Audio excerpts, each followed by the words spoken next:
Millennia of peace have passed since the mechanical god descended, leaving the lower order robots to cultivate the world. Well, you've seen it before. Some of you. Welcome back to a Robertson named Fight.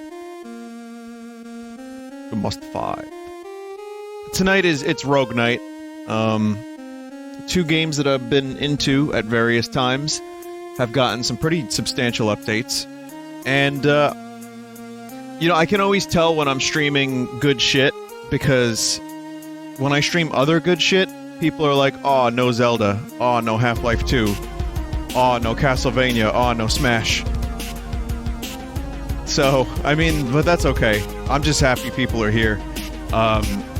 Next week we'll resume all that, including some Smash, which I didn't do this week because there's so much other shit I've been streaming. But yeah, this is good stuff. A Robot Named Fight was something I enjoyed. Maybe there's people here who haven't seen it, because I haven't streamed it in, what, almost a year? I guess I'll find out real quick. If you're on YouTube watching this right now, you should, you know, hop on over to Twitch, because that's gonna go private soon. People still ask. They're like, where is it? I'm like, I wish I could.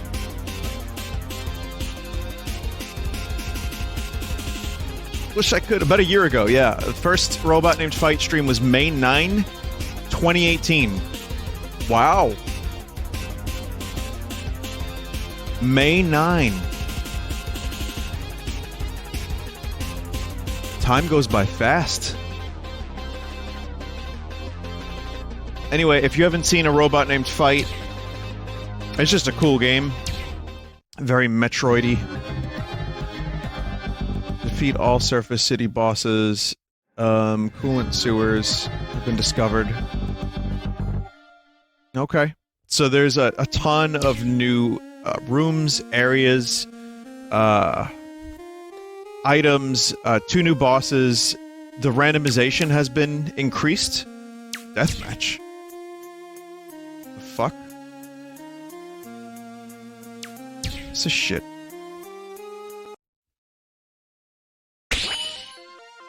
Oh, it's local deathmatch multiplayer. Okay, well they're adding them content to it. Oh, and you get randomized stuff to join the battle with. That's cool. Or is it? I don't know. I'm not sure if it's cool, but,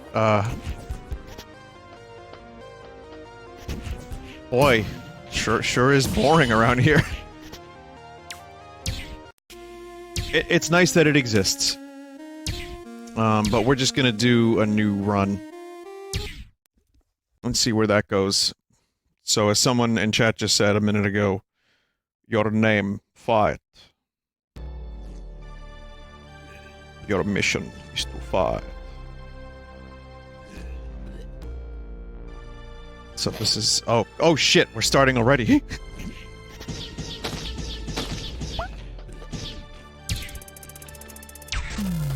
Before I begin, one moment please. Let me just make sure I have enough space, because I forgot to delete some of my old streams. That happens sometimes.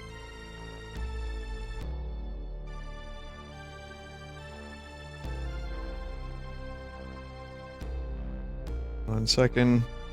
Sometimes I forget to delete. Yep, I forgot to delete.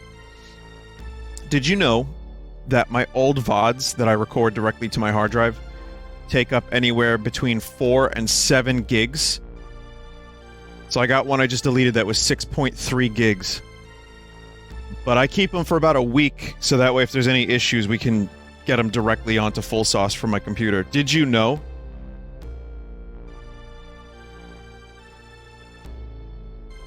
Okay, we're good.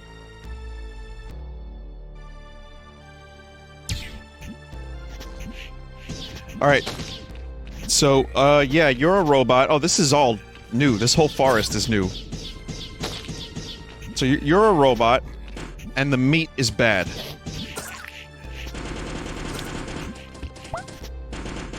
God, I haven't played this in so long. I'm gonna be shit at this. Plus, this whole area is totally...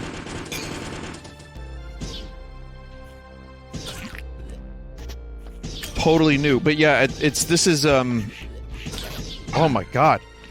This is like kind of a statement about how meat and flesh was the worst thing that could have happened to the planet. And robots are here to restore the balance. I don't know what I'm talking about. It's probably just aliens, right? I think it's just aliens. But yeah, between this, Dead Cells, Wizard of Legend, what else had an update? Gungeon. Why are all the good roguelikes updating now? Can you guys spread it out next time? Like, can you give me... Even Chasm got a really decent update. I'm not into Chasm, wasn't. But, you know, it's alright.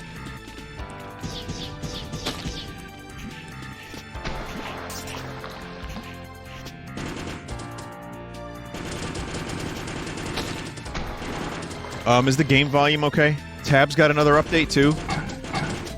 Looks like we won't be running out of streaming anytime soon. Vinny, it's a bit low. Okay. Well, the music is pretty good in this game. How about now, chat? No. Yeah, I mean, some of the sound font is taken, presumably, from Super Metroid.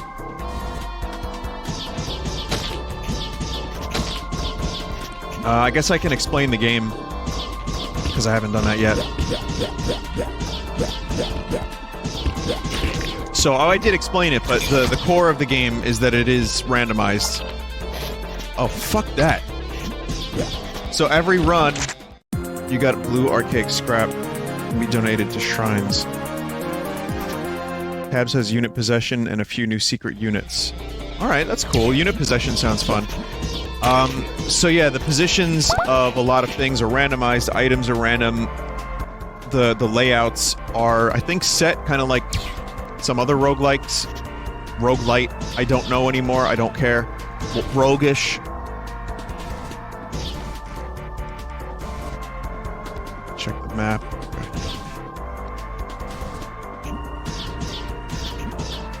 But I did enjoy this game. I streamed it probably like 4 or 5 times, and the only reason I stopped playing it is because I did most of the stuff.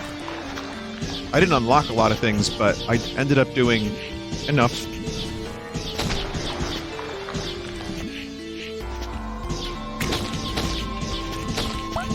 I think these enemies are new. Okay, got full health.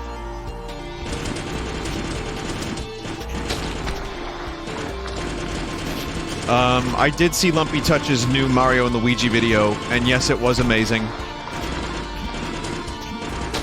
I'm gonna show it on stream. It fits the theme of the game pretty well. What else?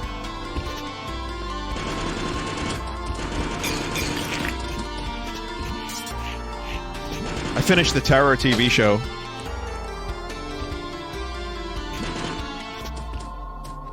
Red Letter Media Star Trek was amazing. Yeah, it was... They got season 2 in a nutshell.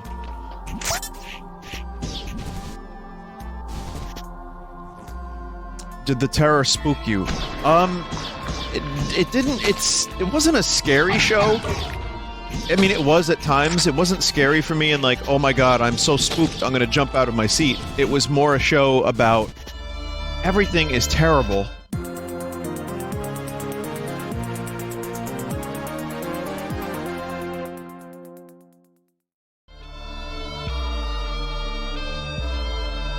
Hang on.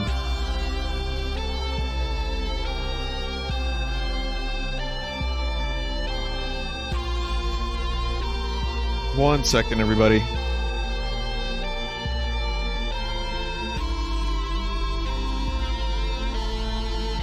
Okay. Yeah, it was a show where there was just this sense of dread. And I did end up caring about the characters a lot. And the performances were amazing, and you know, you kind of know where the show is going, but it goes in some really weird directions. Like, God, I'm gonna do this. I'm gonna say it kind of subverted my expectations in some ways, but without it feeling like a cheap gimmick. Like, the writing was pretty strong throughout the whole show. It's only a 10-episode show. There's no second season. Well, there is, but it doesn't continue the story, because that story's been told. But, it feels like, even though I was able to predict... even though I was able to predict some of the stuff that was happening, I was like, okay, well, these events have to happen. This is how this is gonna go down. I did not expect some of the stuff that went down to go down the way it did. And then it got really kind of, what's the word I'm looking for? Abstract? Borderline experimental? Yeah, I loved it. I absolutely loved that show. It's one of the few shows where I almost wanted to go back and watch it again, just because I know the characters, and just to see them all in the first couple episodes, and to see the boats in pristine shape, I thought would be kind of fun. But, one day I'll rewatch it. It was high recommendations, everybody, so thank you everybody who recommended that show to me. Jeff, the chat, that's pretty much everybody.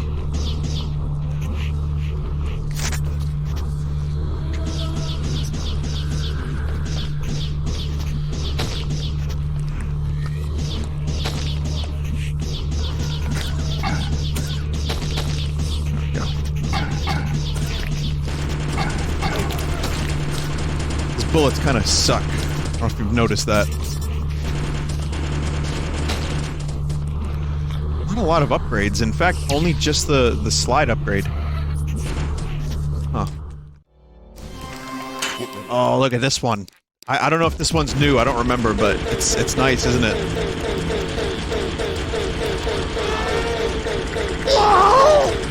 It looks like one of Lumpy Touch's drawings.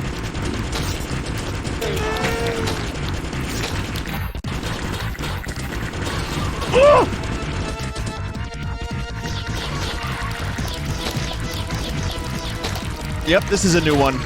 Ah, fuck. Someone wrote Meat Ridley.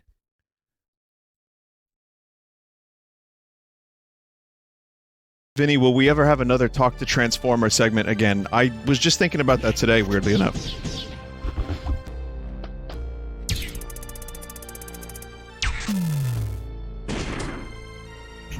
And,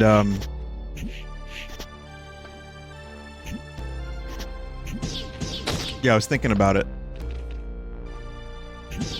For sure. I guess I have a shotgun now randomly this time. As a sub-weapon.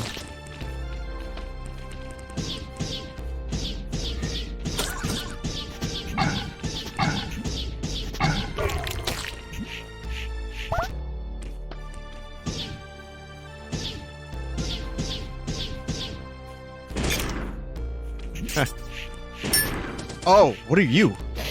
The fuck are you? Who the fuck are you?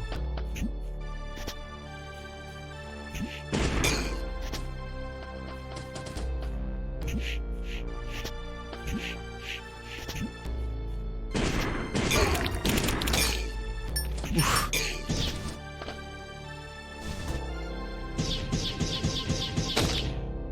Yeah, Talk to Transformer was great. I really enjoyed that. I was laughing and reading and laughing, and I got to be creative writing again.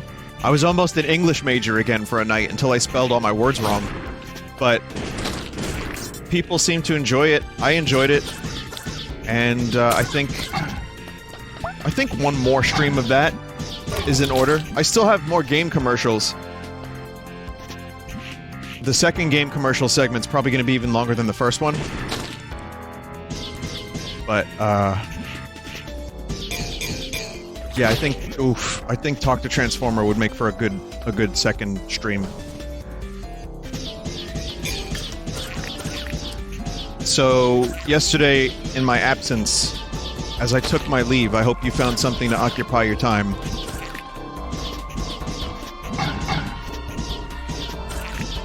Yesterday, I was at Webster Hall, and I saw MGMT. And they were great. Now, I've never seen them before. In fact, I was never into MGMT until Little Dark Age. I knew some of their singles. I liked some of their singles, but I wasn't a fan. I didn't really know that they did the song with the thing where it went. I didn't know that was them. So, Little Dark Age was like my favorite album that came out last year, and a friend of mine was like, "Hey Vin, I got tickets. You want to see them?" I said yes. Maybe. At first I was a bit of a killjoy, and then I was like, you know what? Yes. Yes, I will. Ooh-wee! Ooh-wee! Fuck you. God damn it. There's a secret on the map. Okay, well, I'm bad at this game again. That's fun. So... Oh, no sub-weapon this time. What'd I get? Did I get anything? Chat, I didn't get a sub-weapon. Oh wait, maybe this lad has it. Bitch, did you just corrupt my game? Glitch module, it is forbidden. Discover a forbidden place.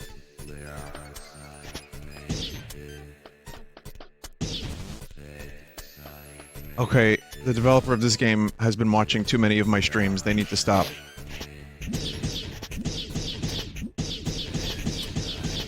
No, I don't like any of that.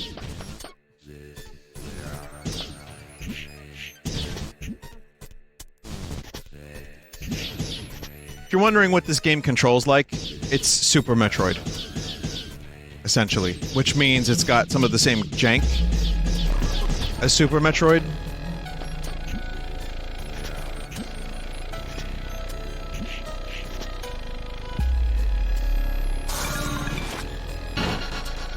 What the fuck, man?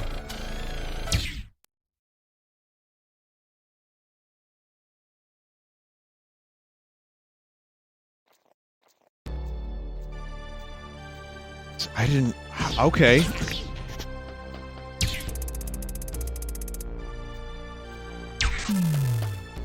I got the machine gun sub-weapon again.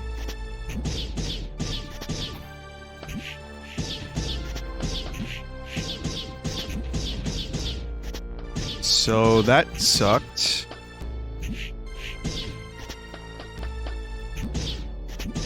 Secret. There's a secret up here. Damage module. Damage up. Someone said, is this game accurately Super Metroid? Not entirely. I mean, it's you don't have to hold a button to run, for example. But there's a lot of cool upgrades. Like I said, it controls like Super Metroid. I feel it's similar, very similar. I could not tell you to which degree of accuracy it is Super Metroid. It is both a good thing, in my opinion, but also a bad thing. Because, again, Super Metroid does carry with it a little bit of that clunk. But, I mean, I beat this game a couple times last year, so it's not like you don't get used to it. You not only get used to it, but it becomes pretty intuitive after a while.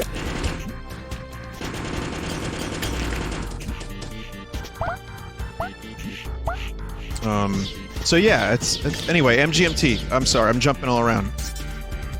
MGMT was good. They opened with When You Die. They did Little Dark Age. They did not She Works Out Too Much, which would have been nice, but they did all their hits. They did some stuff from Congratulations. They didn't do Brian Eno, which they did the night Joe went, which he went Wednesday.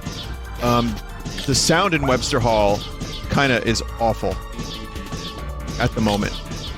They renovated it, and it was just this loud noise pool, this swell of noise. I couldn't tell you, like, if it was better, because I don't remember, but that's the one thing. It was not a good sound setup. I feel like they need to tweak that a bit. But otherwise, and that's just my... Joe had the same thought, actually. And when I got there, I was probably about 10 feet away from the stage, and I just had a speaker blaring into my ear. That might have been my bias, because I was so damn close to the speakers. But good show. I will say that MGMT is officially one of the least cool bands that I like. In terms of their presentation, they don't do much on stage. they just kind of stand there, which reminds me of me when I'm playing a little bit, but they even do less. I feel like they just kind of play their music, and it's weird. But that kind of makes them cooler for me, because they don't care about that. They're just trying to play their music. And it all sounded... The songs were great. It was the last night of their tour, too, so it was like kind of an emotional night, I guess. But I loved it. Cool band. Vinny, not everyone wants to jump around on stage. I feel that. I'm with it. I wouldn't. I don't. There is one other strange aspect to this show that I have not mentioned, which is that one of the band members was dressed up like a knight with a cloak, like a full set of armor. That was the guitarist. That was weird.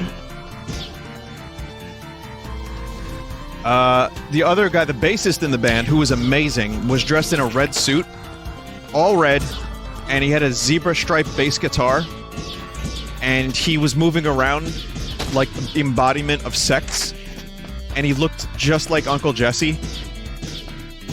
So that was a thing that happened as well. The keyboardist, I forget the dude's name, one of the main two MGMT dudes, looked like a gas station attendant. And then the other guy who plays guitar in the band and sings most of the songs, he was wearing the puffy shirt from Seinfeld.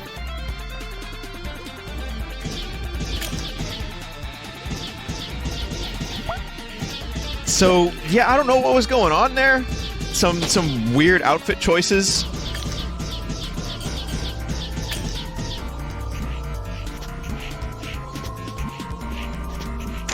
Vinny, you missed an item. Did I? It would show it. Vinny, which Metroid game is this? This is Metroid Roguelike? Oh, it was a drop? No.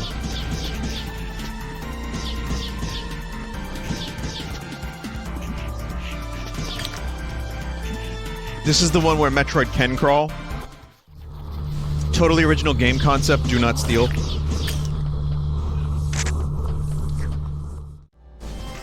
Get ready.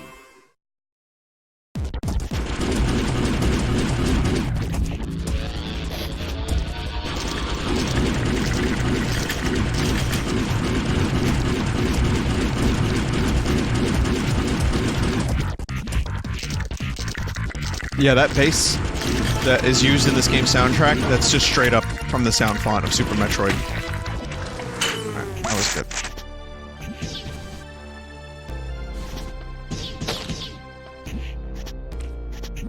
I managed to download Chrono Cross soundtrack, or sound font, and it's pretty great. It's pretty cool.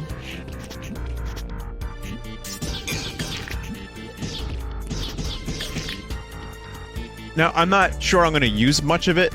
There was like one string sound I really like, just this swelling of strings that's really unique to Chrono Cross that I couldn't find anywhere else. But then there's some really weird noises. I'd like to play a couple of them for you, if you don't mind. Just for a second.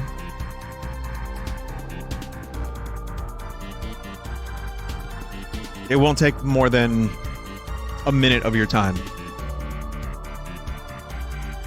So I'm using DSK Sound Font 2 version 2 for sound fonts, but it is not great, so I may not continue to use it. But yeah, Chrono Cross has a really nice soundtrack, but it has some really weird noises, so I want to play a couple of them for you. Like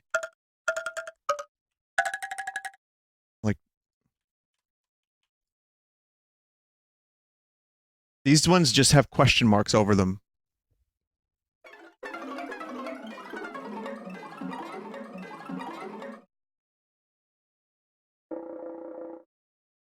Now, Mitsuda utilized these things in the songs, and they make perfect sense. But on their own, they're just kind of strange. You know what I mean?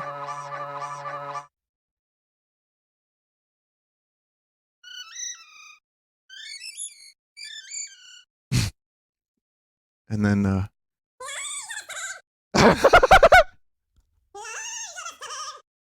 think I'm up a little too high. There's the right octave. There it is. It's C4. C4.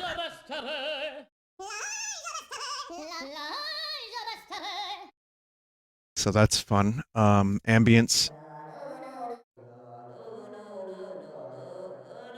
Do-do-do-do-do. There's choir noises.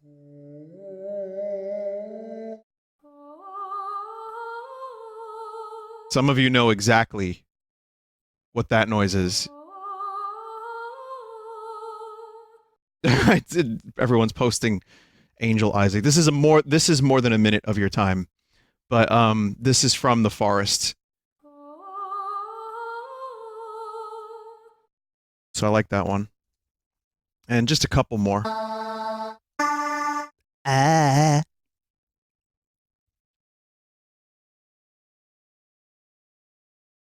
Forest sound.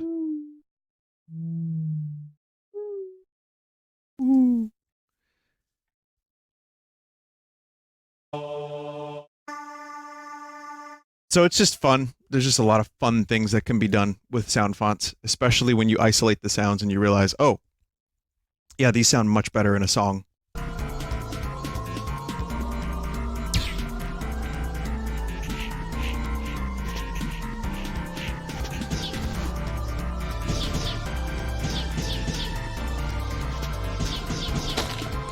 I also have the Final Fantasy IX one as well.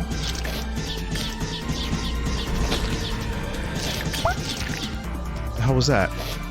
I maybe have a Chrono Trigger sample, or just a sound, just a sound from the Chrono Trigger sound font in the new red box. Maybe.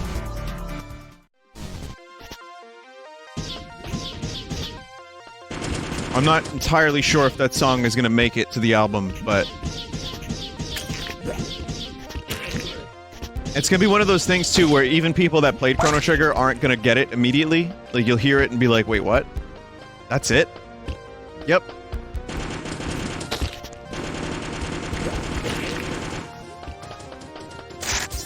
Oh, I got, speaking of Redbox, I got the vinyl today, for What Could Go Wrong in Kerosene. I have them in my possession for those that care. Just a couple of you. So, What Could Go Wrong looks good. Red vinyl. It looks great. Honestly, it just looks like the CD. The vinyl itself is very red. Kerosene, they had to make some art for, and I'll tell you what looks good on it. The cover looks good. The back looks good with the song listing. You cannot read the lyrics. The lyrics are nearly unreadable on the inner, like, gatefold or whatever. So yeah, so that kind of blows a little bit. They're spaced in a really weird way, is the problem.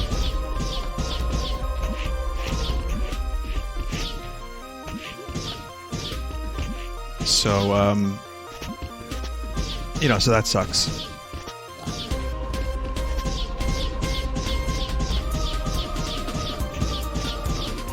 I mean, they're still readable, but they're not great. So that's my problem with it. Buyer beware. The other thing is the vinyl itself is white with a splash of black in the middle. And it looks pretty cool, but mine looks like a diarrhea stain.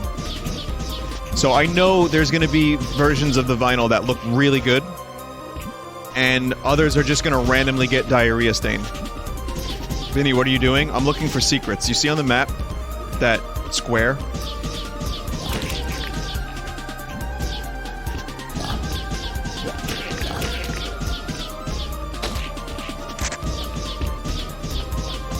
Shoot the floor.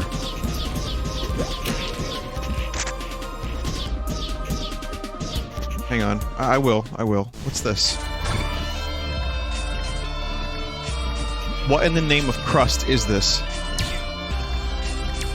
Oh, this is a warp? Was that in the game when I first played it? Didn't I complain about there not being warp rooms?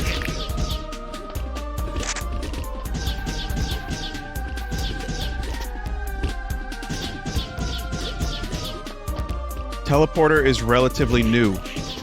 I remember complaining because there's sometimes you have to go back to areas, and it was like a pain in the ass. So I'm gonna assume that the developer of this game is called Robert. So Robert, if you're listening, thank you.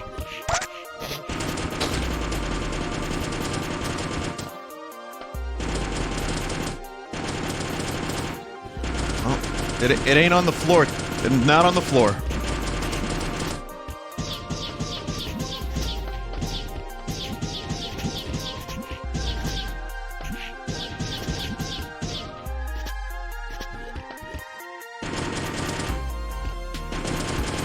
Vinny, it's the red thing in the middle. How could it be, though? The red thing in the middle is... Look where it is on the map. It's so far away.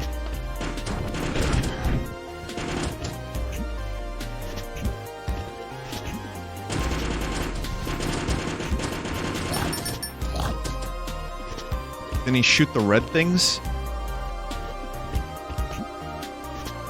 Shoot the green light. I did. What?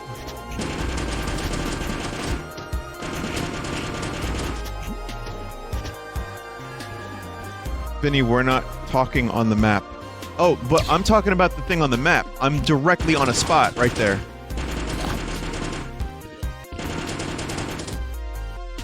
Shoot the floor above the red orb. Alright.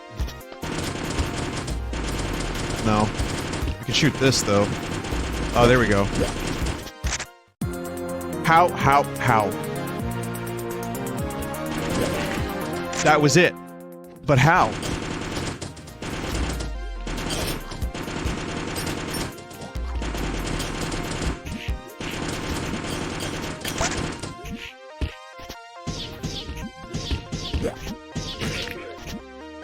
So confused.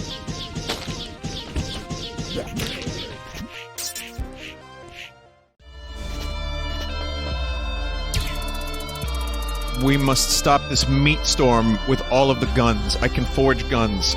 Meat storm, eh? I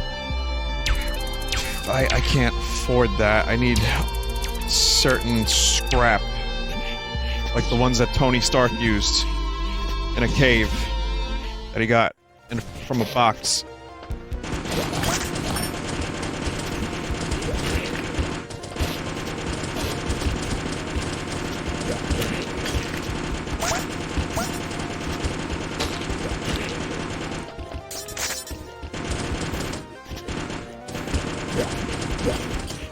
Spoilers for the Marvel Cinematic Universe, nerds.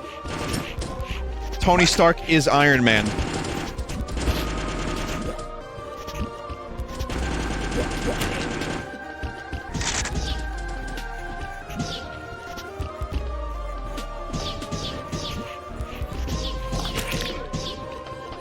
Yo, what?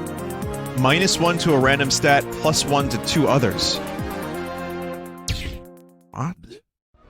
I got -1 of the bottom thing. But I got other +1s. Does anyone who knows this game well know what stat was, ruined? Shot speed? Fire rate? Oh, fuck. I like fire rate.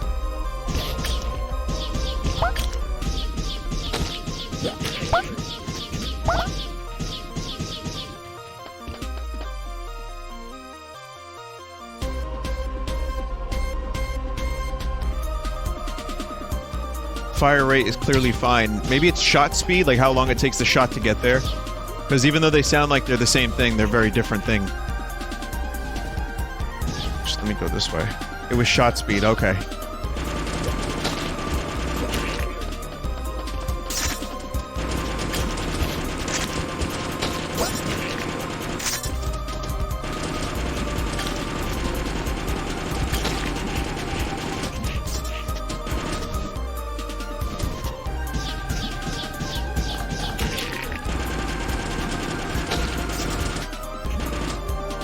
Health tank, nice. I need plenty of those. Let's get those meat worm babies out of the way.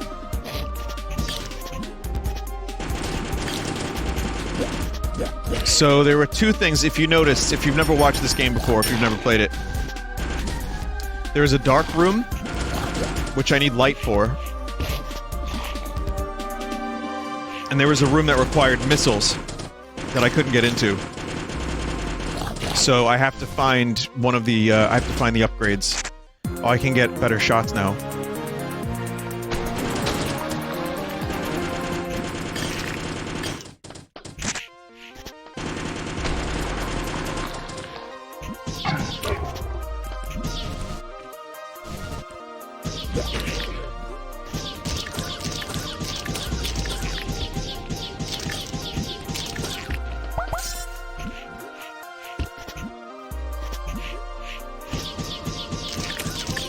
Yeah, my fire rate went up, my shot speed went down, so...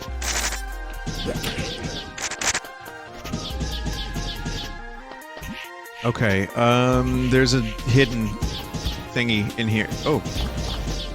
That wasn't even the hidden thingy. There's a hidden thingy somewhere.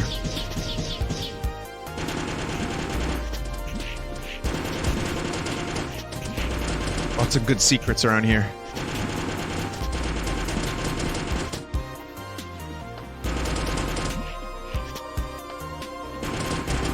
Ah. Oh, wow, this is a really, really lucky run so far.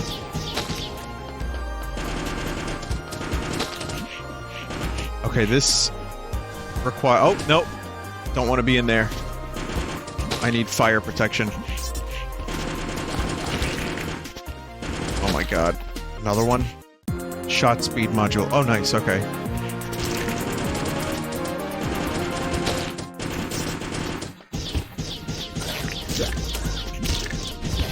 I thought that was going to be a glitch module. This is, again, the luck is very, very high. Something terrible is going to happen. That's how it goes. Good things happen for a little while, and then you can't get too complacent because then bad things start to happen.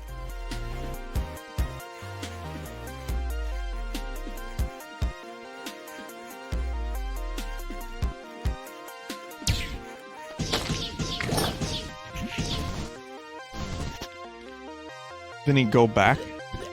Do you want to stay alive? I got it. Oh. Someone wanted me to get that, but I got that.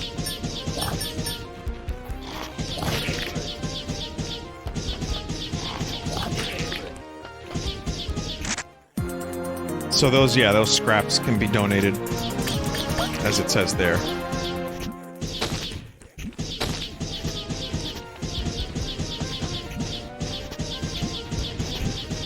So they're not useful right away, but they will be.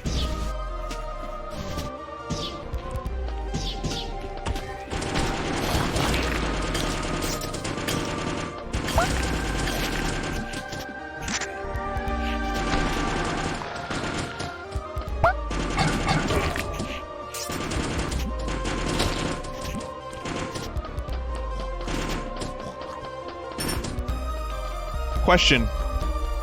What's a tortufa?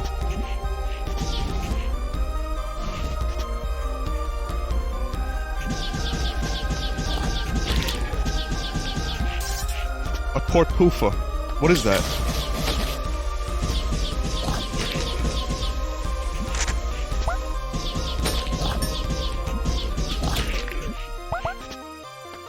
An Italian dessert?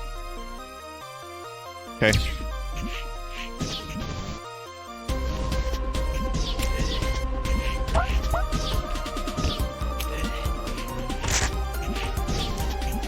I've heard the word before.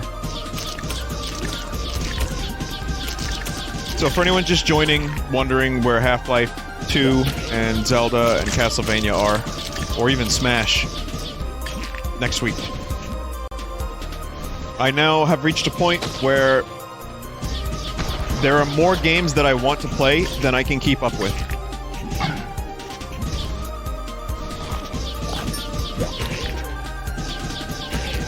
So when I'm done with Half-Life 2 and Zelda, I'm not gonna start anything new for a little while, just to play some more other stuff like this. Just for like a week. Also Void Bastards. I don't know if that game's gonna be any good. It looks cool. But I might be able to stream it like a day early, if all goes well. It's a game I was interested in for a little while, and comes out next week. And I hope it's good, because it looks cool.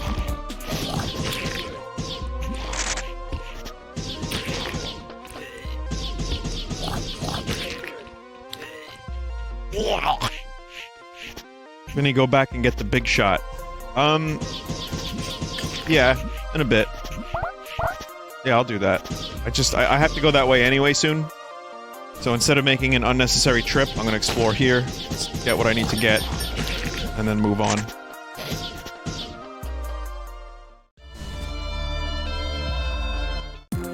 Bright shell. Your shell glows and emits a pulse when hit. Cool. I don't know if that's fire resistant.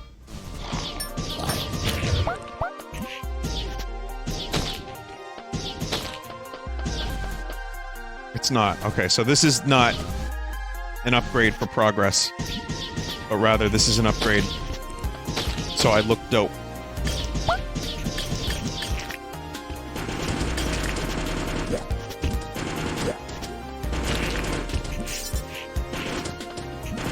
Oh, it lights up dark rooms. Okay, gotcha. I think I got more health with that, but I once again have lost shot speed. So, yeah. Someone said it's like Pepsi Man with a gun. AVGN's Pepsi Man video was pretty good. I liked it. I played Pepsi Man. I thought it was okay. It wasn't that bad, but it's not that great either. But my favorite part is that they managed to get the actor from the Pepsi Man game, who probably wasn't doing anything else, let's be honest.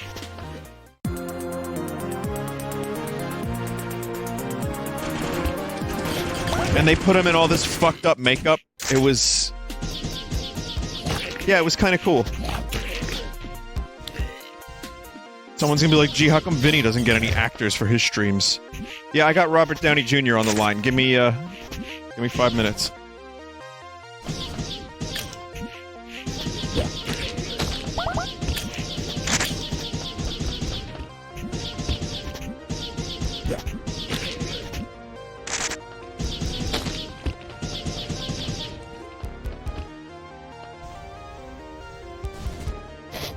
Whoa!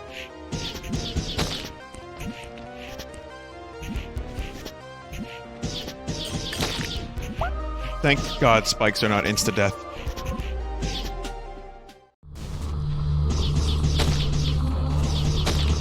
Oh boy. Alright, it's a boss.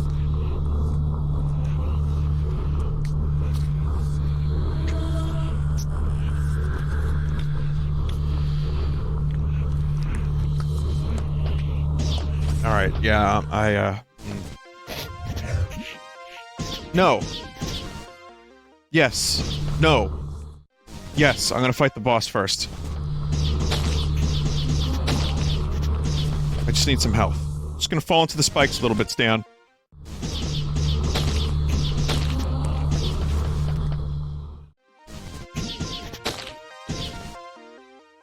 Because I know what's gonna happen. I'm gonna defeat the boss, and then get the thing I need to go into the door where the shop is.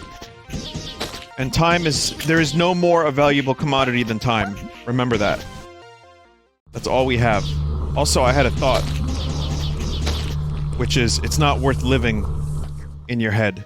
That's my thought that I had. It's just not worth it.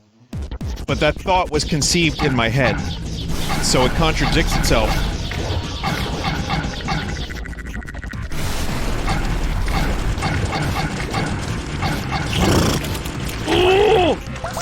Oh, I tanked a lot of that damage.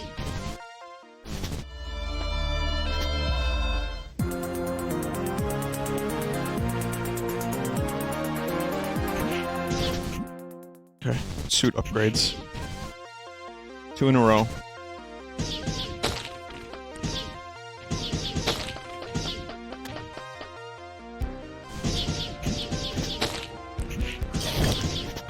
I think Josh Homme from Queens of the Stone Age was like... He said something weird one time in an interview, like his religion is living in the momentism. Where you just focus on the present moment. And not the past, not the future. He didn't say it like that. That was stupid, the way I said it. It wasn't like that at all. But... it's like the idea was kind of in that, you know, general region of... whatever he was talking about. I like that.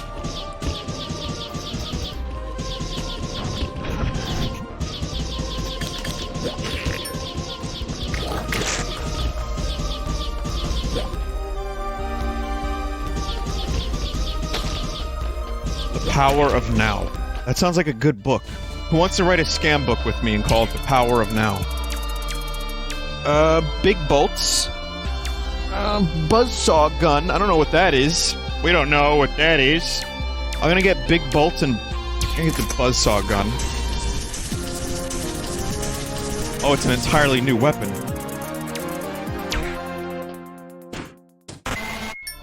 Cool. Ricochet. Your bolt is now quite large. Thanks.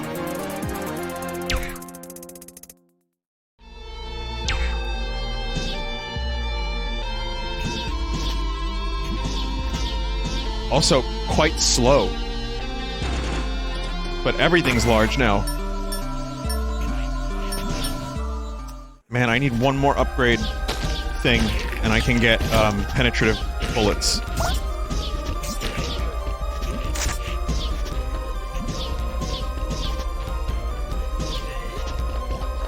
Yeah, so I can't open that.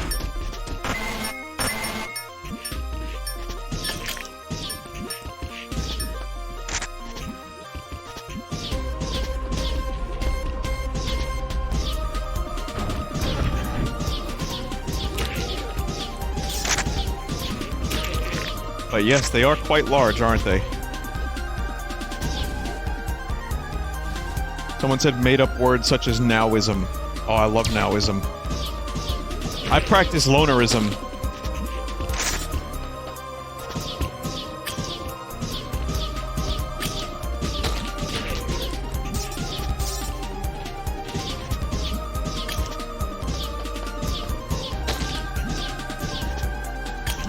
Yeah, in my book about how the only god I have is the moment, I'll be sure to write about a lot of that stuff.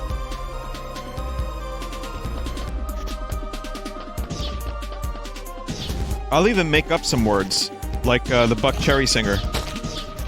I'm assuming his name is Buck, just like the name of this game's developer is Robert.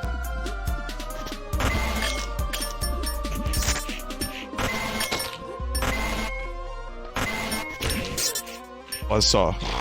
Ridiculous.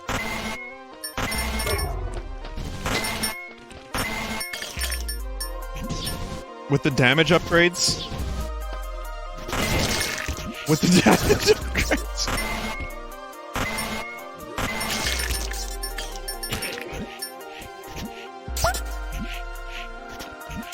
Oh, it's insane.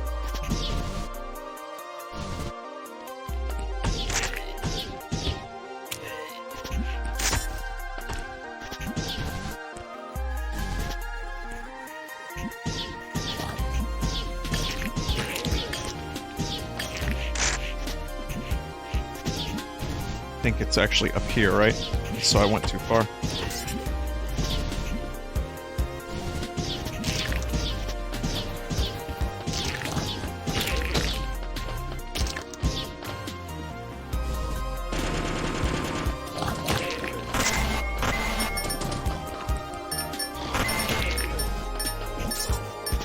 Go. That wasn't even that bad of a fire. Oh wait, there's more.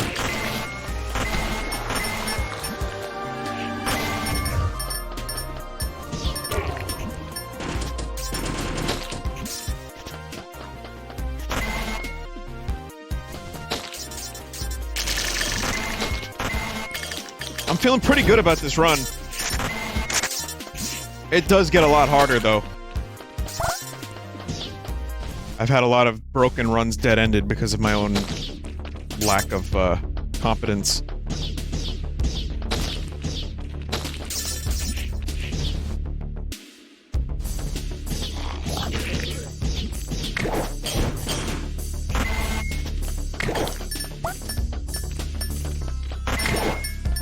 Nope, we ain't going that way.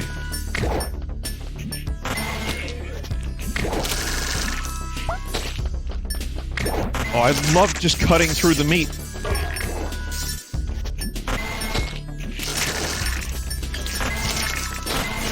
Oh, glitches. We got glitches. Oh, no, no. Fuck off.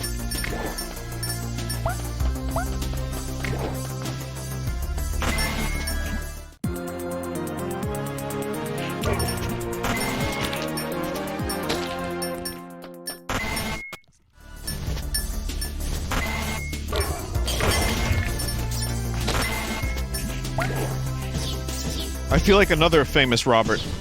Mega Man.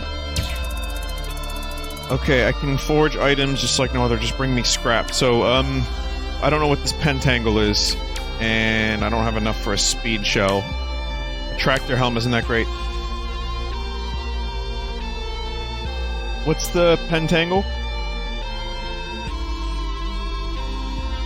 Something health? Let's find out. Alright. Enemies only drop health.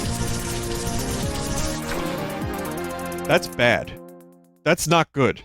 That's bad. Someone in chat was like, let's find out. I said, great idea. Oh no.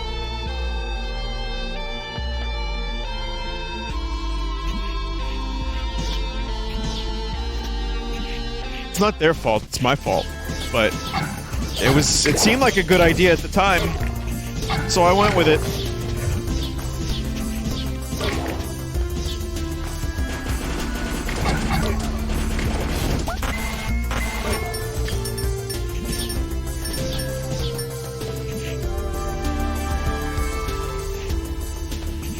That means that this cool weapon I have, this buzzsaw weapon that's amazing, I'm never gonna have ammo for it, ever.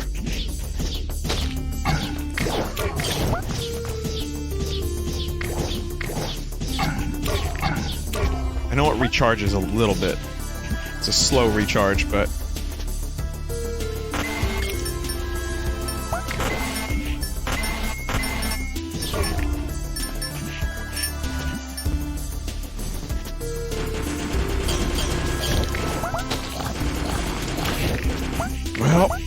Well, the health will be good at least, Dutch.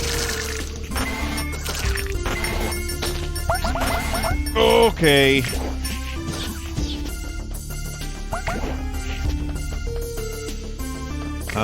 Does it regenerate? It does very, very slowly. This changes the whole run.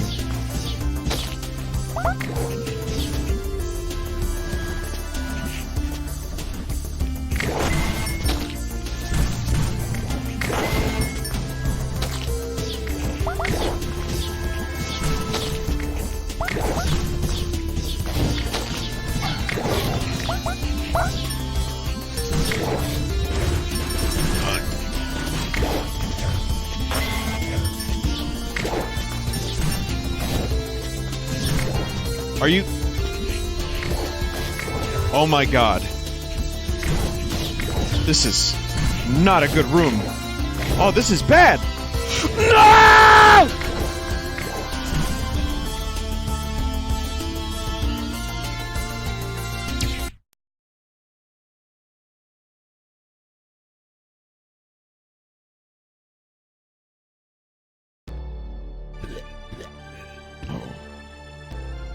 Oh no.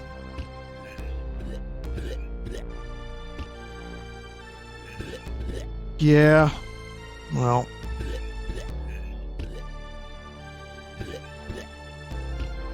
That was a very cursed run.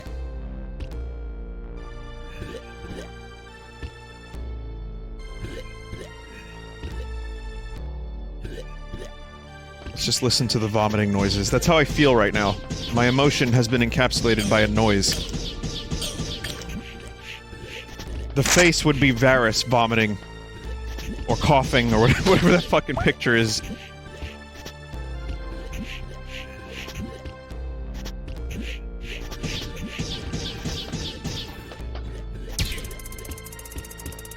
Ten gray scraps and 1 red. Right. I don't have an upgrade this time, a sub-weapon. I don't know if the sub-weapons are random or what. I actually have no idea. I don't remember.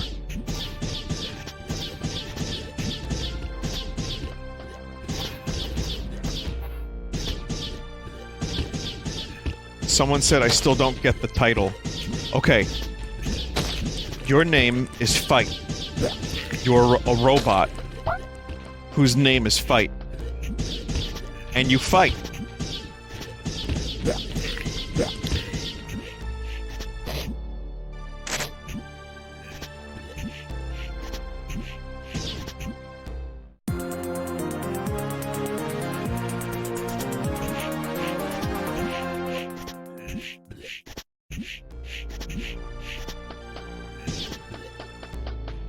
That's really all there is to it.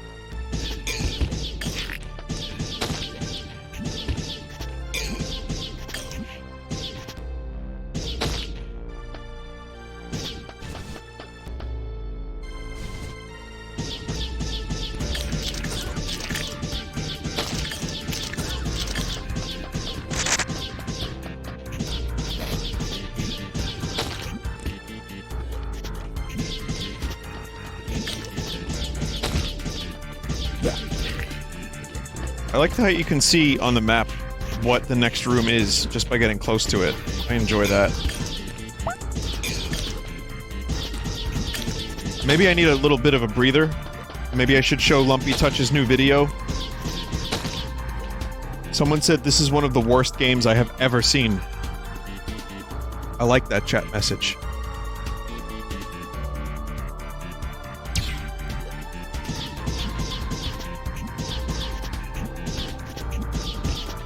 Vinny, they've seen 2 games in their entire life.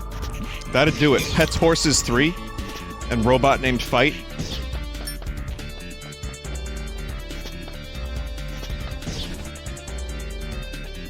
Another person in chat just said, looks like someone doesn't watch Sunday. Maybe they're just not feeling that it's derivative from Super Metroid. It's possible. I can't, you know, taste is subjective, remember that.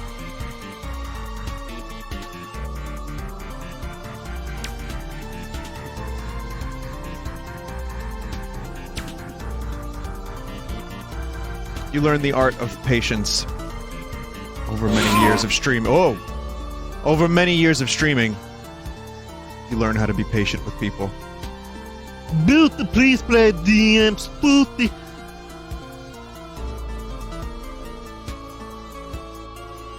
I'm still not very patient with people. I try, though.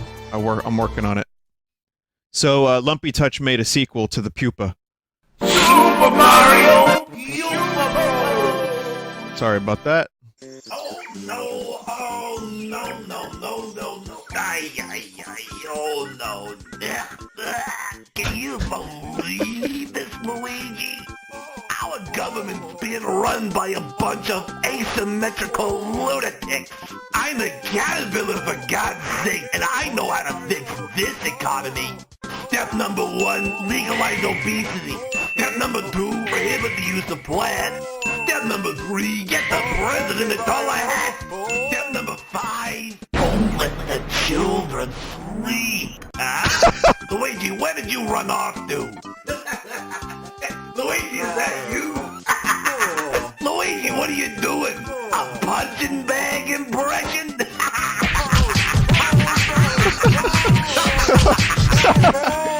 No, Mario, you Oh! Oh! Jesus Christ! Oh, my God. oh, Mario, I'm on the cook. Oh, want me back, Mario. I'm not done. I'm not done. Oh! It'll be fine, Luigi. Don't worry about it. I'm gonna put your goo back in you. Now get back in your sack. Just hold still, Luigi. Everything's gonna be a-okay. There you go, Luigi. As good as new. Good night, Luigi. Good night, Mario. Mario, Yeah. are we gonna be butterflies, Mario? I don't know, Luigi. We might be moths. Oh, what's a moth, Mario? It's like a butterfly, but without a moral center. Is that what those things are? Said, they say, Doc, I'm feeling down in the dumps, Doc.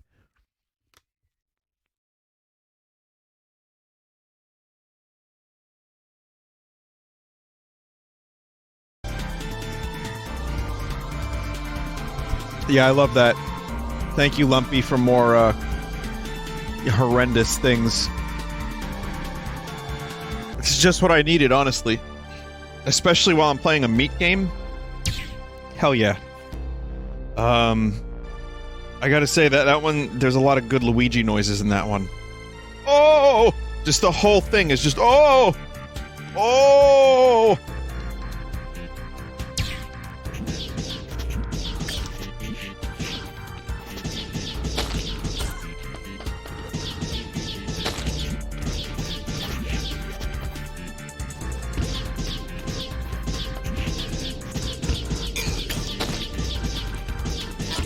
That's still my canon Luigi voice in my head.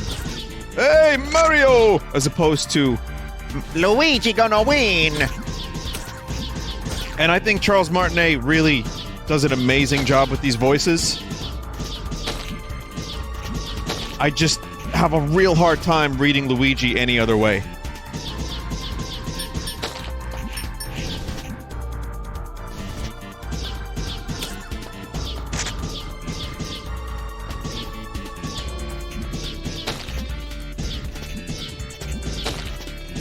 That's not even the Danny Wells voice. Danny Wells did a kind of a similar Luigi. Hey, Mario! Where are we going, Mario? To the deli? His Luigi was a little bit more Brooklyn. And then Tony Rosato, who was on Saturday Night Live for a little bit, he did it more. Hey, Mario! How you doing, Mario?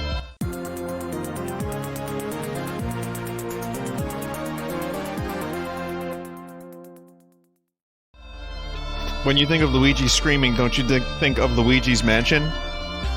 Yeah, I do. That's the weird thing. Luigi's Mansion is also like a hugely important Luigi voice, but I grew up with Luigi having the Danny Wells and Tony Rosato voice. So,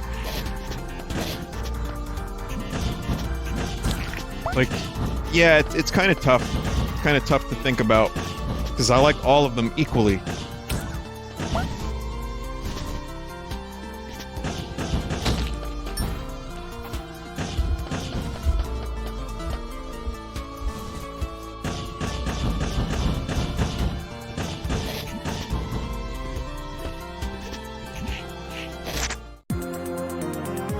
Vinny, remember how in Smash 64 Luigi was just a sped-up Mario? Yeah, it was like a higher-pitched Mario. In the first Mario Party game, Luigi was like, woohoo!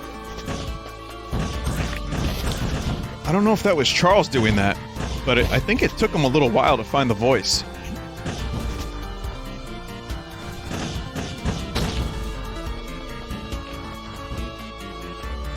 Melee as well.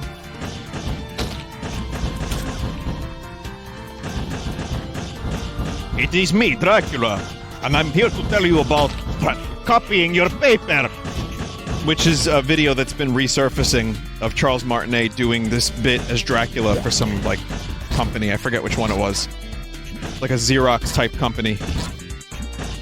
And it's live action, and it's weird.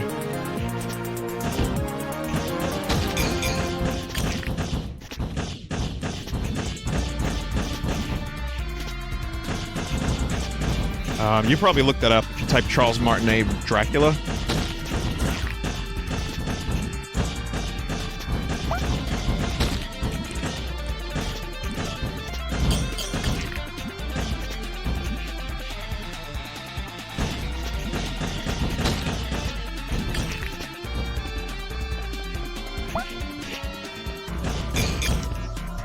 guess I could have continued going left, but I want to go this way, because I think there's a door that I can access now. So, the MGMT show yesterday, I talked about, you know, it was good. I enjoyed it. The opening band was pretty cool. Really good musicians. They were called Warpaint. I enjoyed them. After Warpaint, though, there was someone on the floor. There was someone that had passed out. She looked like she was, like, still conscious after a little while, and people were like, they went over to her and they're like, "Are you okay?" She's just on the floor by the bar. After the opening band. And, they had to carry her out on a stretcher. It sucked. It was not fun to witness that. But, I mean, this apparently happens. Like a lot at MGMT shows. People just do too many drugs too soon.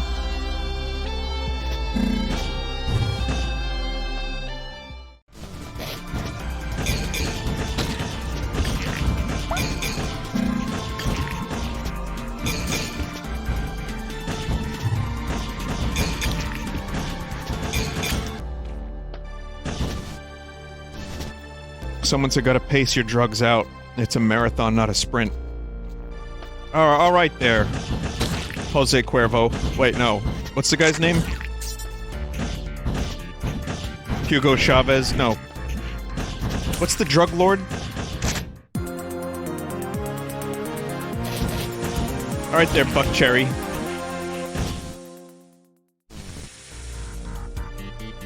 Pablo Picasso. All right there, Pablo Picasso. This is just... I don't know. I forgot the name. El Chapo. Who's El...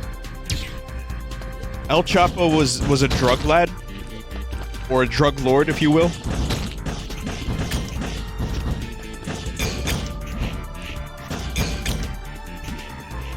Okay.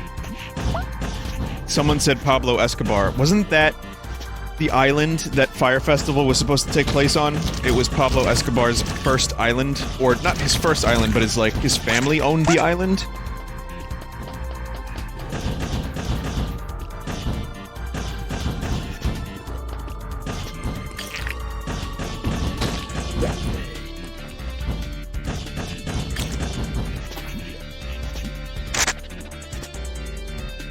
You can't own an island. You can't own a star either, but they sell certificates. I don't know what that's about.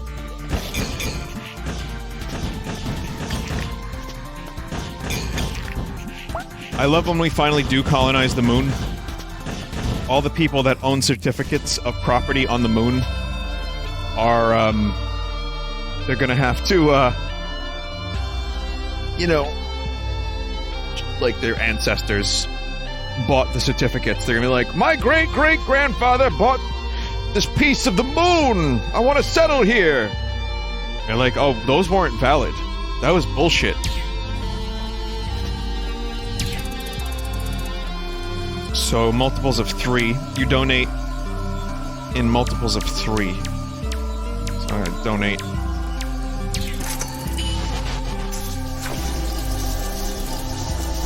There's nothing I can do for you? What did I do wrong? It's 6?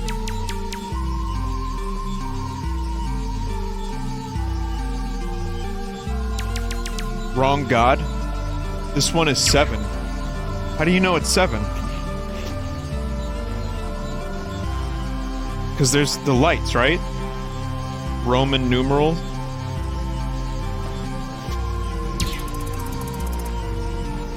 Oh, fuck, on the top left. I was looking at the number of thingies in-game. It's on the top left. It's 7. These are horrendous wastes.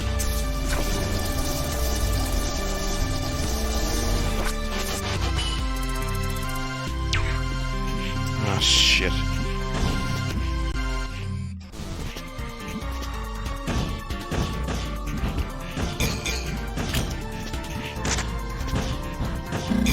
This aura I got is a you know, times damage upgrade if anyone was curious. If anyone has just joined or went out for a pee or whatever.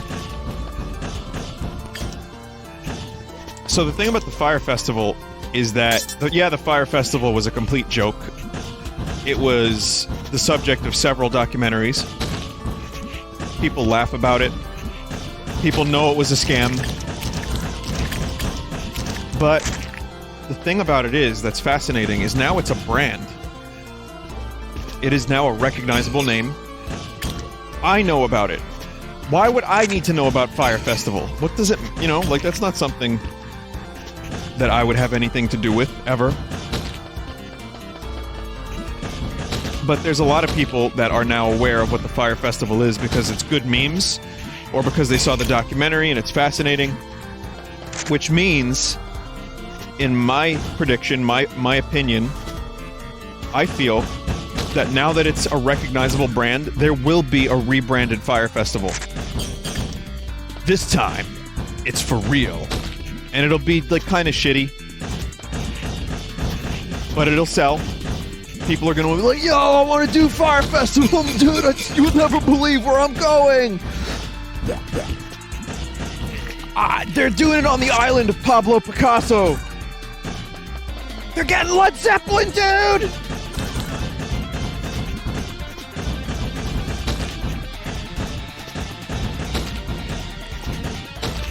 Oh, the Beatles are playing!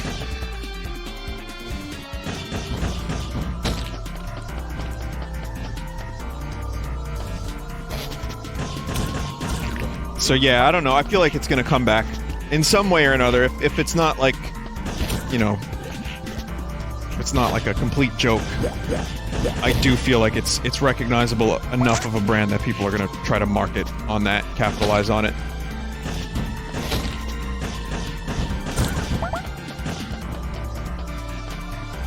And if they do, they should have a menu of different food items, one being a plain cheese sandwich. Just for nostalgia's sake.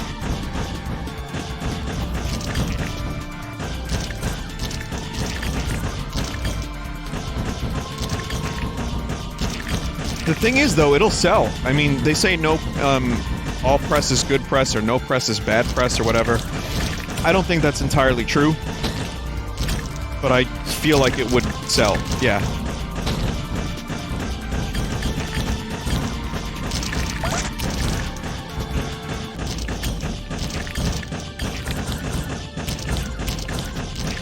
Yeah, we got Castlevania memes. Castlevania. There they are.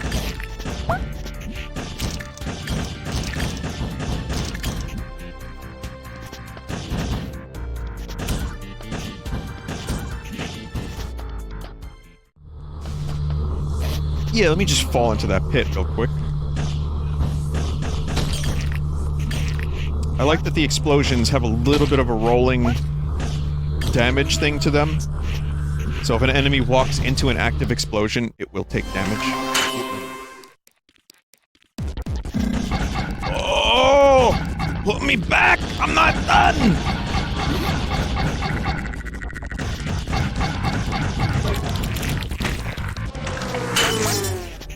That was a scummy enemy. But I have a lot of damage, so...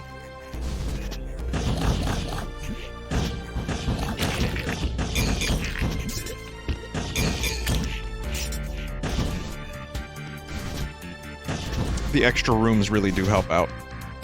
I haven't felt like I've played, you know, exactly the same area. They feel... Each run so far has felt different enough. I'd like to go back to that forest, that was cool. My first time back was not the best time to do the forest level, but... yeah.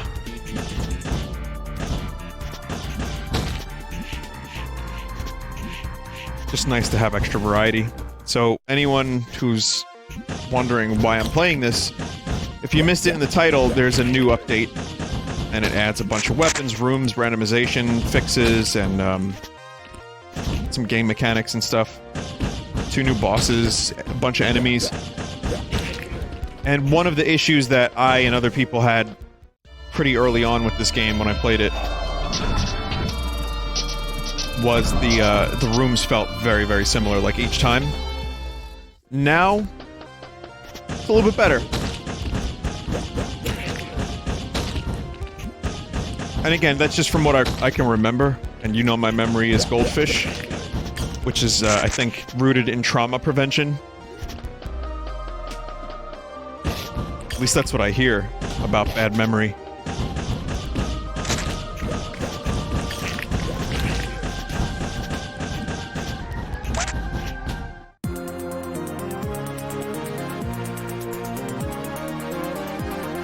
Someone said, wow, this is a straight-up love letter to Super Metroid. Yeah, I mean, you could view it as a straight-up love letter, or you could be like the previous guy and say, worst game ever made. That's up to you. I think it is a love letter. I think the developers are clearly very passionate about Super Metroid. I don't feel like it's enough of a thing to be called a ripoff. You may feel different. Let me know in the comments. But no, it's its own thing enough. It's as if Super Metroid had a rogue mode. There's just like a fuckload of items and, you know, upgrades and...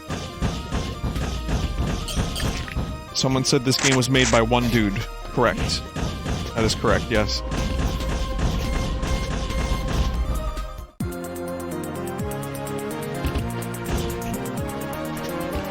Vinny, why do you never tell us to like, comment, and subscribe? Does anyone like being told to like, comment, and subscribe? Does that work? Question, genuine question to the audience. And you can let me know on Twitter or whatever, I might read it. You can let me know here, I'll try to read it here. Has the like, comment, and subscribe thing ever worked for you to the point where you were like, oh shit, I didn't do that, I want to do that? Only if they say it in a funny way. So if I said, please like, comment, and subscribe, you would do it?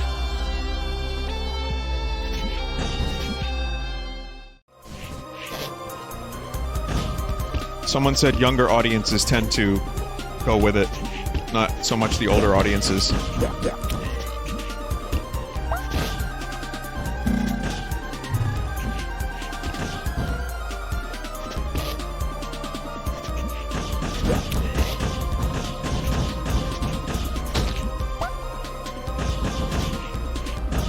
I feel like, you know, people will know what the thing is. Like, if you're, you know, if you're someone that does anything like I do, people know that there's a thing called subscribe.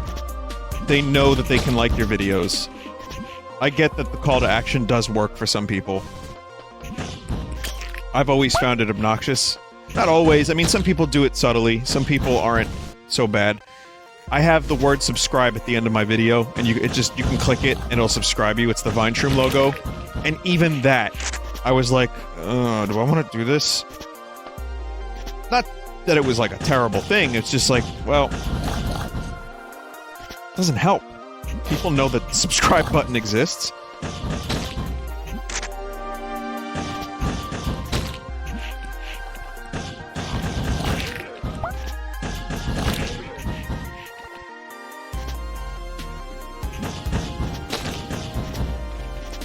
Vinny, don't forget to use your Twitch Prime. That is genuinely one thing that I think a lot of people don't know it even exists.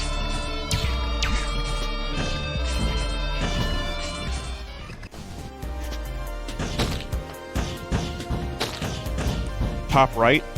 Wait, it's up there?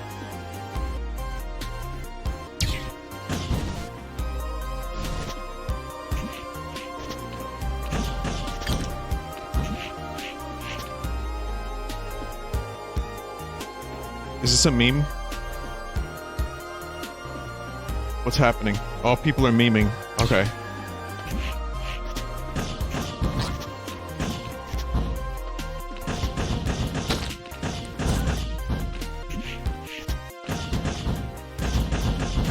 There's this extension for Twitch and some games, like Super Metroid, I think Zelda, several other games. It's called Crowd Control, I think. And I think I talked about this on stream, and you get coins, And you can use the coins to vote for something good or bad to happen in the streamer's game. And you have to use bits to get coins. You get like some free ones and then you have to use bits. And I don't like that. I would rather 500 free coins and then the streamer can determine when to reset the coins.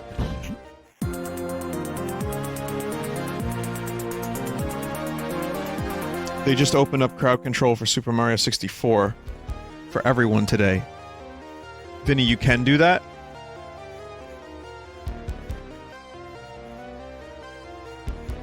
Streamlabs has stuff like that? Okay.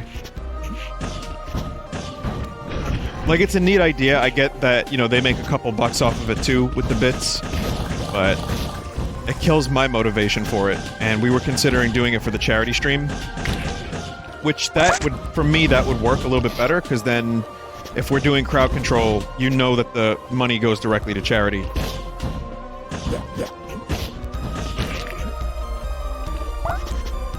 So.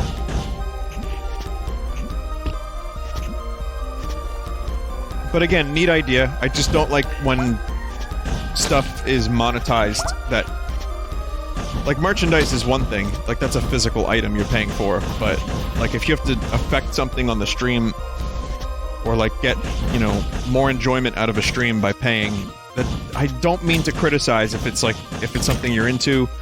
I don't mean to criticize other streamers that do it. It's just not me. I don't feel good about it. I'm not trying to be Saint Jesus over here, but you know what I mean. It feels weird.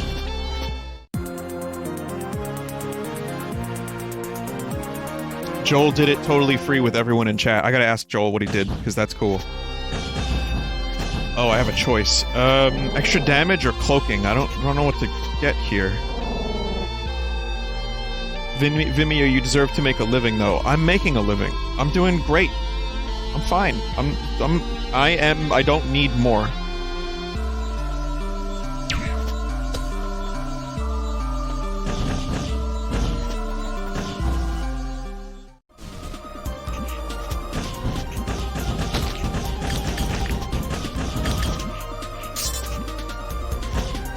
Why would you do that? Just after I say that, why would you... God damn it. Thank you. Alright, I can't get that yet.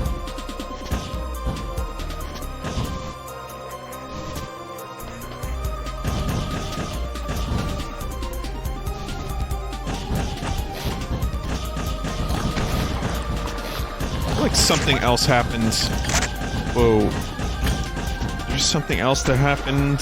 Video games, what was it? Video games, something happened, video games. That I wanted to talk about.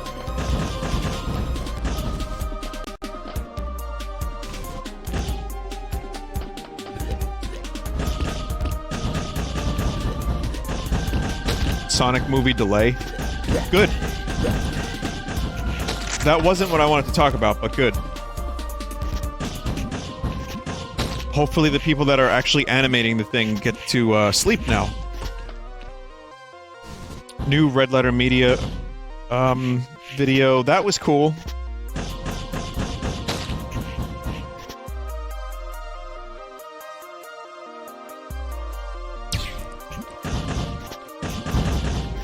Oh, Mario Kart. I wanted to talk about Mario Kart Mobile. Let's talk about the Red Letter Media thing real quick while I'm still doing this.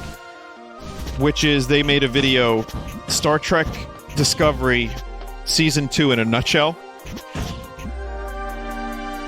And it really sums up what the show is like, to the point where I was like, oh god, how can I watch this ever again? But I really, they really upped their production game with that. They wanted to make a point, they made a point, it was good. A lot of technobabble, a lot of, like, really shallow things happening. I enjoyed Season 2, I thought it was pretty good. But one of the problems I had with Season 2 was that by the time I got to the end of it, I just didn't care.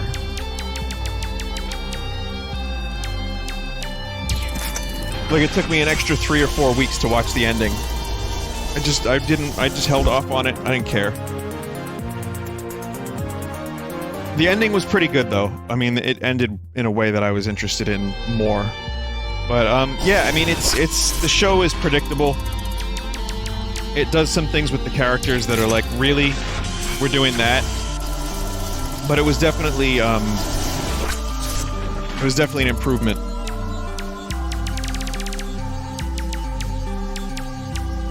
Over Season 1, for sure. So, I'm curious to see what Rich and Mike do when they talk about it. Allies inspired to do more with less. Okay, cool. That was good. Good upgrades. Good upgrades.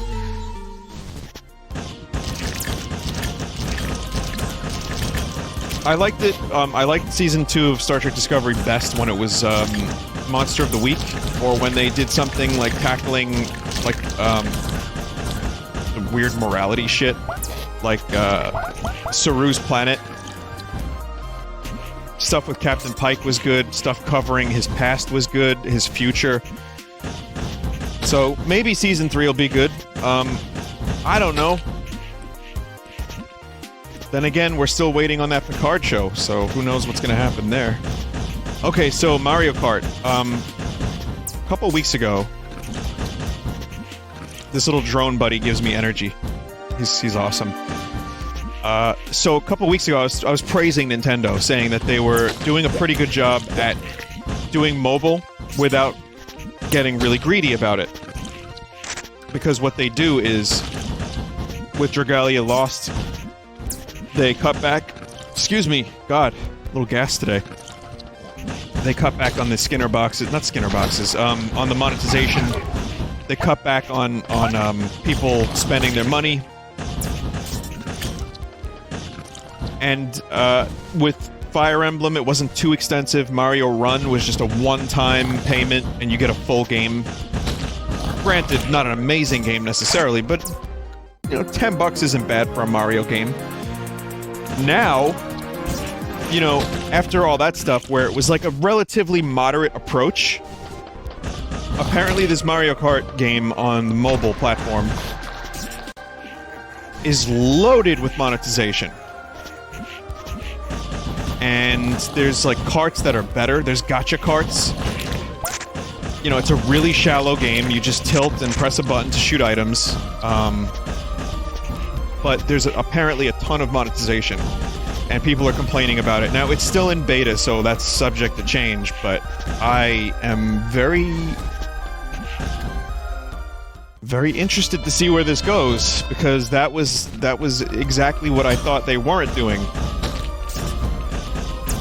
Nintendo, as great as they can be, as great as they can be, as much as I defend them for doing the right stuff when they do the right stuff, they're just as capable as doing stupid, greedy shit as any other company, especially when it comes to these fucking monetization, like, games as service platforms. However, in Belgium, if I'm not mistaken, it's now illegal to do certain shit with monetization.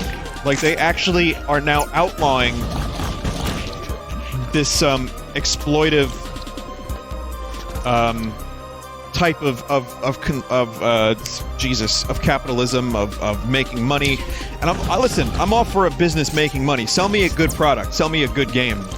You know, I will pay $60 for a great fucking game.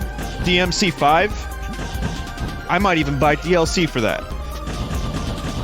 But, yeah, when it comes to that shit, where you have to pay to, like, get a cart to be better, oh no, you can just, like, chew on that rancid scrotum. Just like, chew on that shit.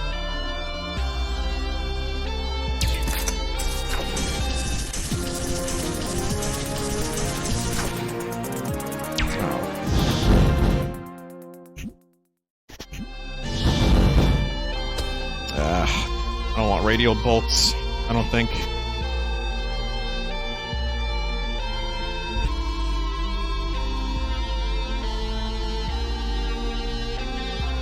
Vinny, I guess you don't have to play it. Congrats.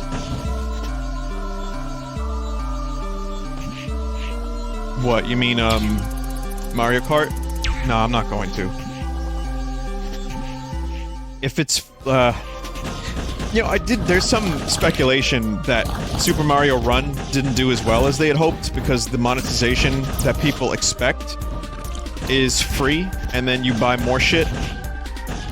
So there's some speculation that Mario Run was like a test for this, and they were like, hey, this isn't what people want, so we're gonna monetize the fuck out of this because that's what sells, that's what makes money. Not to defend them, because I don't know what the fuck actually even happened. It could have just been like an afterthought. But, yeah, I hate it, thanks.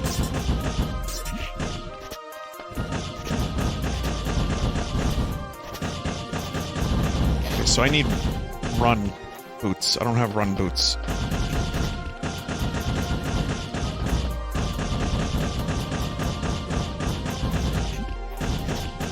I wasn't, like, hopeful for Mario Kart Mobile to be amazing. There's a secret in this room. I don't know where the fuck it is. We don't know where it came from, where it is. We don't know what it is.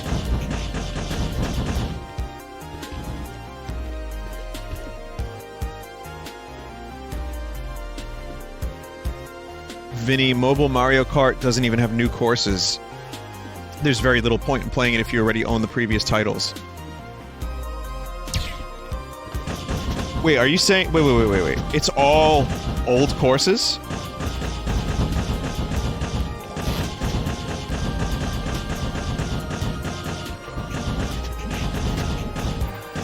What is this nonsense? What the fuck are they doing? Yeah, I don't know where this item is. I mean, it's supposed to be up here, but we know the map can be wrong. We saw it wrong before. Just shoot a little bit more up here. Oh, wait, no. No, that was just the UI. Never mind.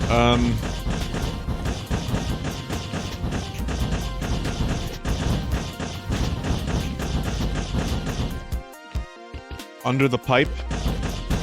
Oh, that block does look a little weird, doesn't it? Yeah, that's the weird block. Again, it doesn't look like that would be the top left portion of this area. So it's just very confusing.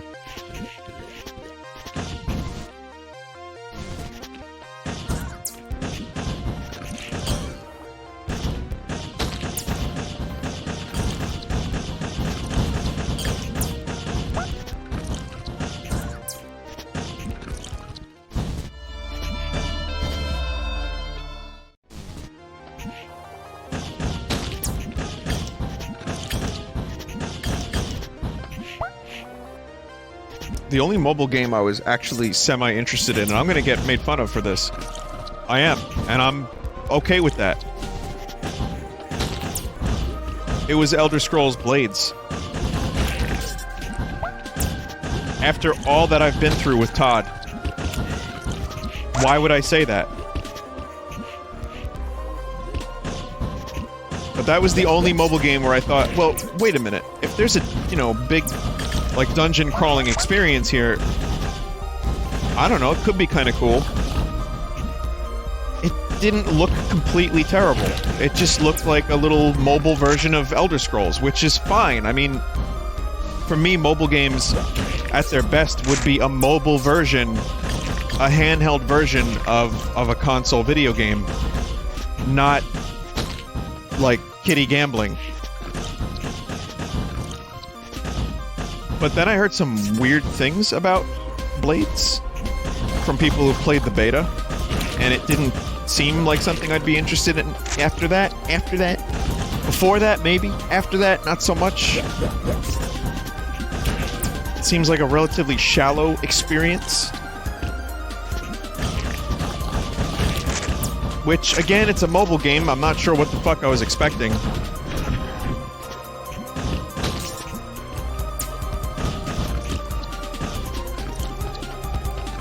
Someone in chat said the combat feels awful. I heard about that as well.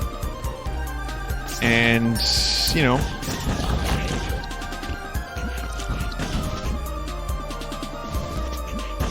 I need speed boots. Okay, so I'm a little bit lost at the moment.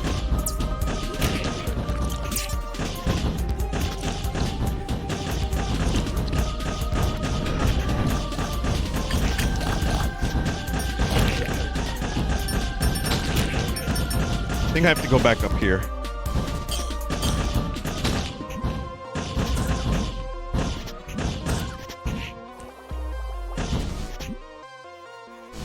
Vinny, it's pay to win, and the odds on the loot chests that are free are utter balls to make you buy chests. Yep.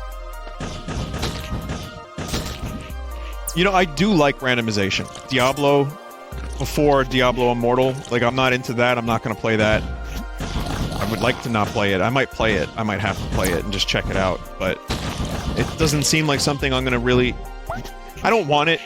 You know, we talked about this plenty. I was, like, kind of really pissed when the Diablo fiasco went down. But one of the reasons Diablo is a great series to me is because I do enjoy the random loot drops that you don't have to pay for.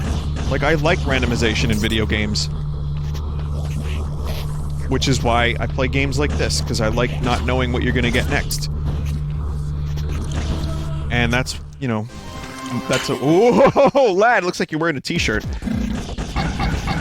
But that's the thing, that thing is exploited.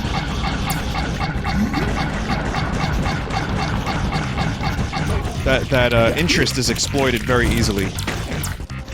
And so Belgium is doing God's work at the moment.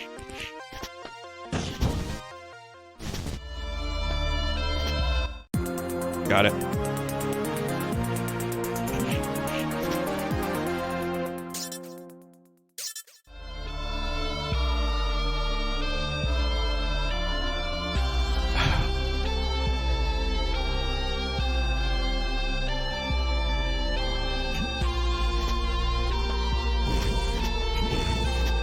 Someone said, hey, Vinny, dash into a save point.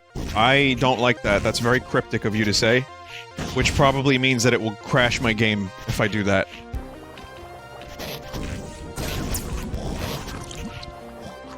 So, there's different versions of upgrades. There's like a one version of this where you just run real fast, I think. You see how I have like a little boost on the bottom of my boots? That could either be double jump or one other thing. There's a spider upgrade where you can turn into a spider. Or there's the upgrade where you can slide. So there's a lot of different versions of the standard, like Metroid exploration upgrade items. So that every run feels a little different.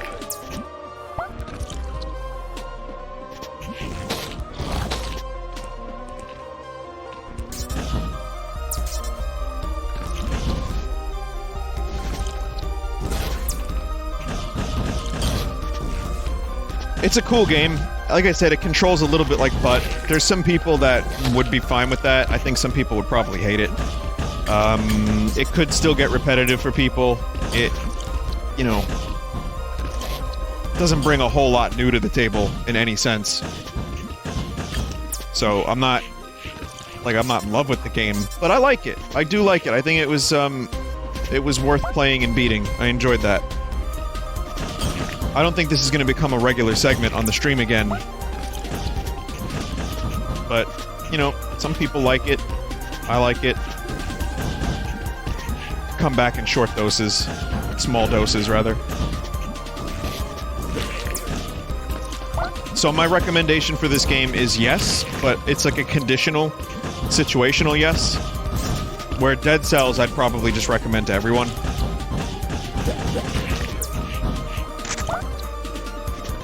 And that doesn't really even mean that this game is that much worse than Dead Cells. It's just a different type of thing. But Dead Cells is just, it feels good. It's like busting ghosts. It's that good.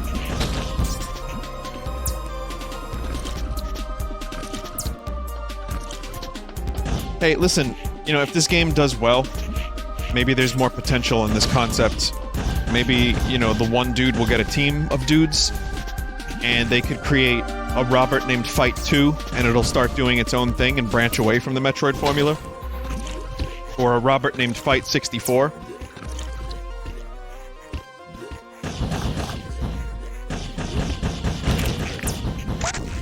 Someone said better art style, maybe. Yeah, I mean, that could be great. Again, one guy made this, so that's, you know, it's something I have to consider. before I get vitriolic and spit venom. Who was the developer that said there was venom? That the audience was venomous?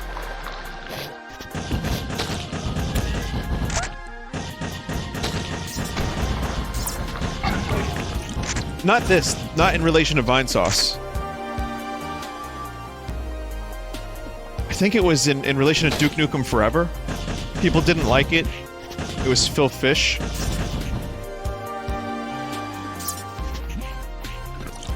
It was Duke Nukem. It was fucking Duke Nukem Forever. Duke Nukem Forever came out, it was shit, and the developers or the publisher was like, the audience is spitting venom.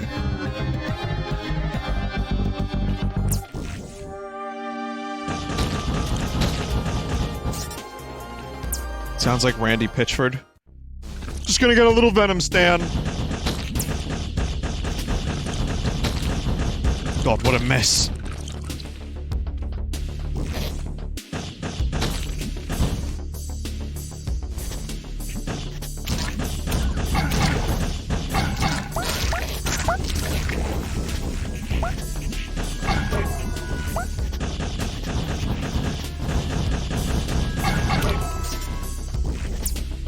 People in chat were saying Eddie Brock when I mentioned the word Venom.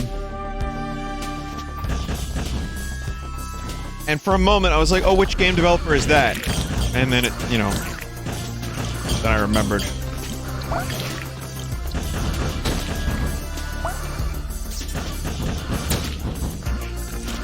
Don't worry guys, Sony's gonna be sending those checks out real soon.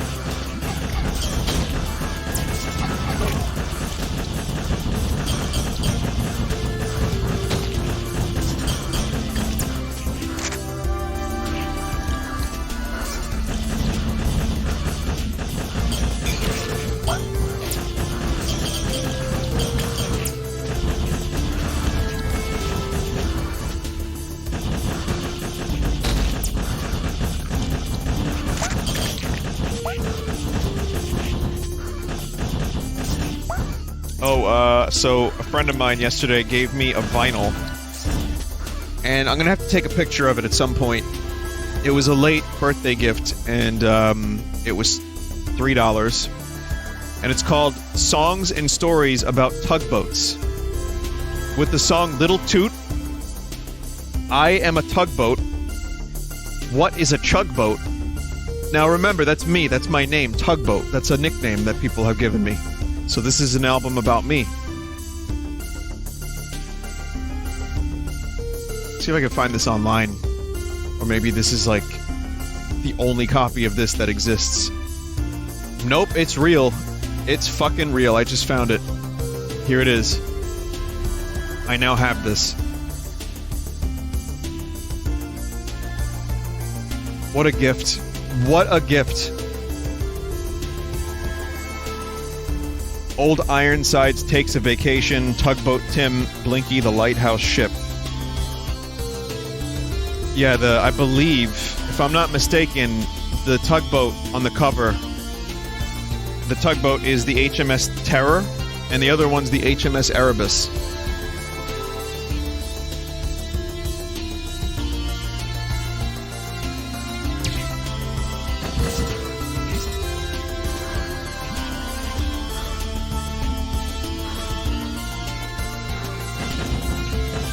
So I've been thinking about, since I watched the Terror TV show, I've been thinking about watching a movie that I've never seen.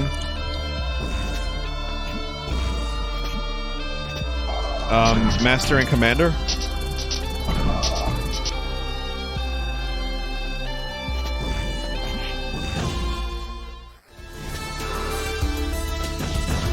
Any good? Good one? Vinny, I recommend Ghost Ship.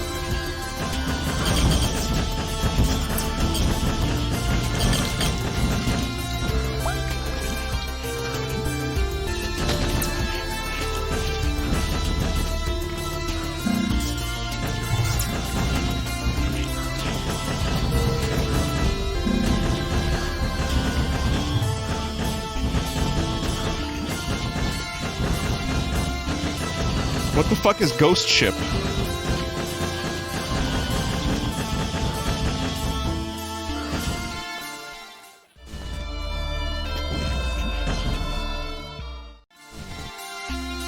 What do I think it is? It sounds like one of those movies that you watch on Netflix when you're trying to fall asleep and never think about again and never finish.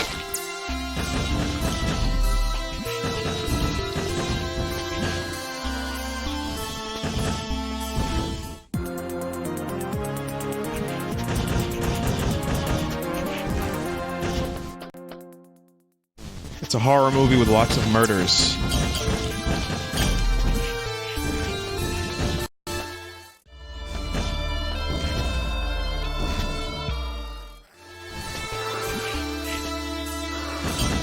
Sounds nice and cool.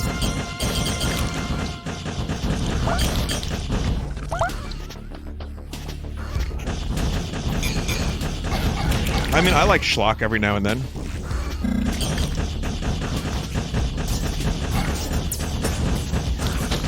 I like a good schlocky movie.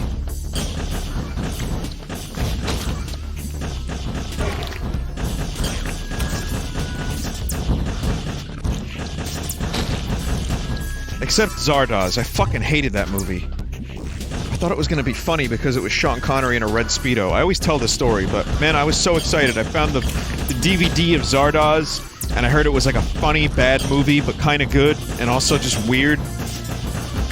And I showed it to my friends, and we had a bad movie night, and I felt like Pablo Picasso, as if he was called an asshole. Really boring, slow movie. It wasn't funny.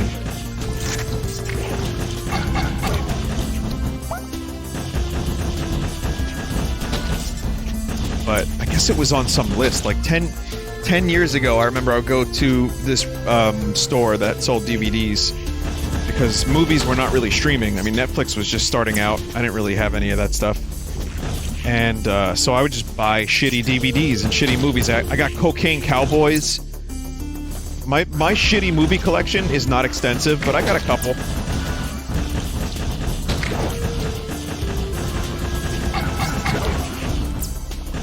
But yeah, I remember, like, my friends and I would try to bring over the shittiest movie that any of us could find.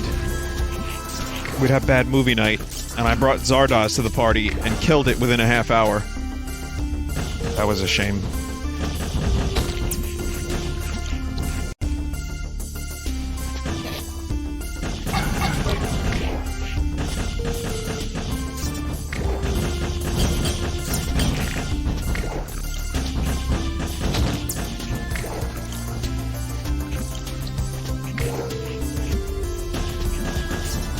Also, you know, I would buy those, like, multi-pack movies, where it would be, like, 7 classic 50s horror movies, like Night of the Blood Beasts, which I think was an actual one.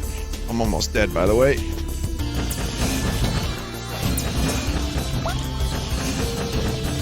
Oh, get the fuck out of there.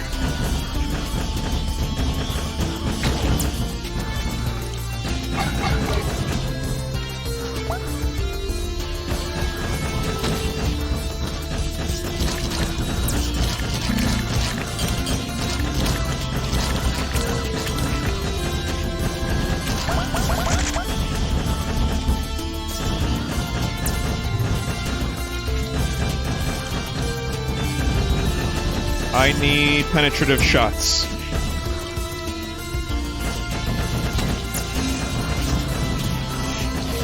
This is a new room. I've never seen this room.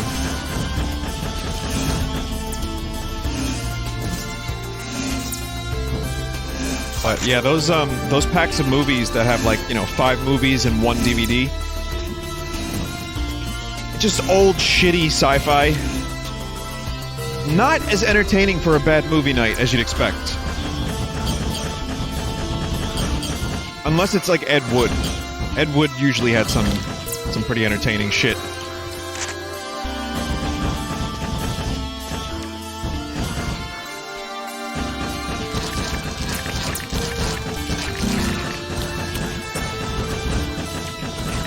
Orgy of the Dead was not entertaining for bad movie night. Even if it is a semi-fascinating relic. It's no Plan 9 from outer space, I'll tell you that what.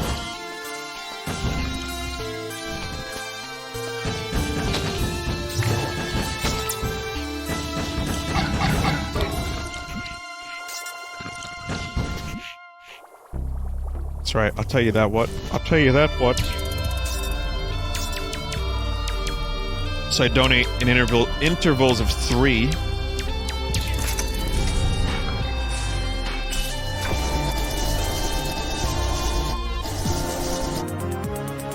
Damaging aura. That's really nice.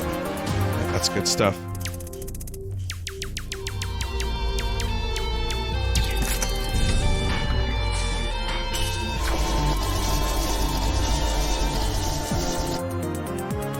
Prevents knockback when taking damage.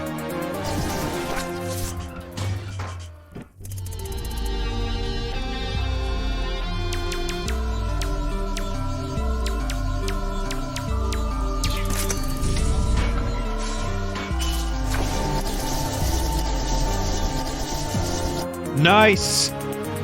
Meat penetration. With aura. Excellent upgrades. Oh, fuck, I should have waited for the shop. Attack boost aura. Artifact map.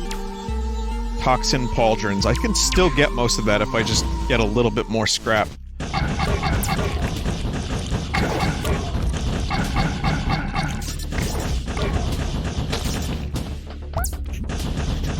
It's not too difficult to grind for scrap in this game.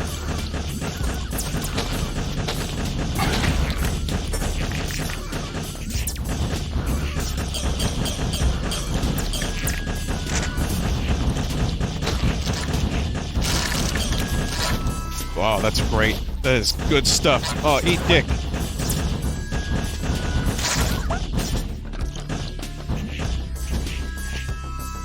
Never take that out of context.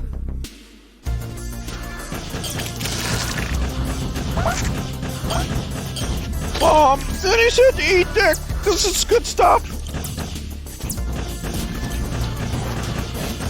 Tucker, you've been in puberty for 14 years. I don't know, Mom!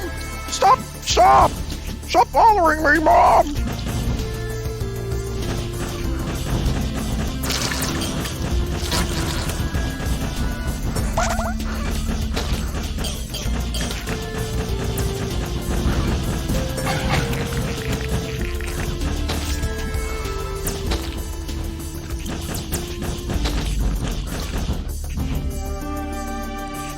Tucker, when are you gonna eat ass like your brother Dylan?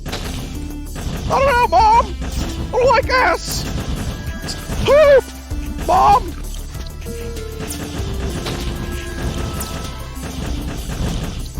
I really, you know, there was an internal struggle for like 10 seconds on whether or not I should say that.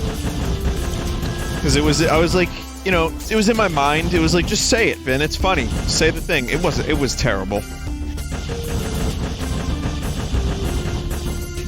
Why would I say that? Tucker doesn't want to have anything to do with that shit.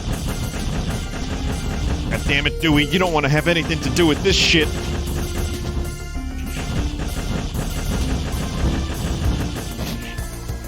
Where the fuck is this upgrade?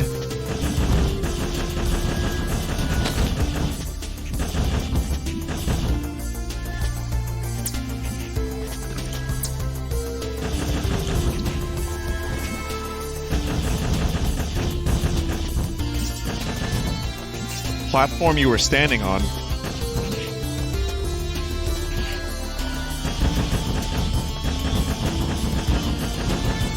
Wow, what? It's a weird place for an upgrade, alright.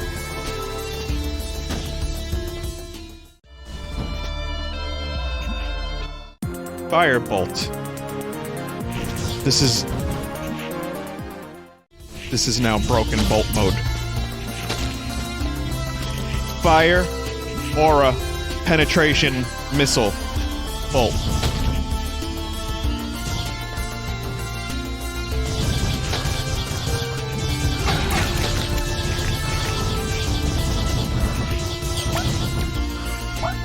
I just need to buy those other upgrades.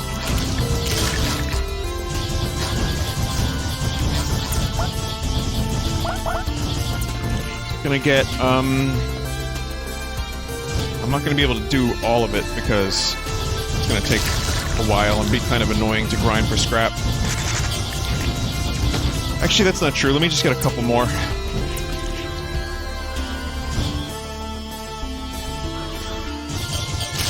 think one might be an active item, I'm not sure. Got it. Wasn't so bad, actually.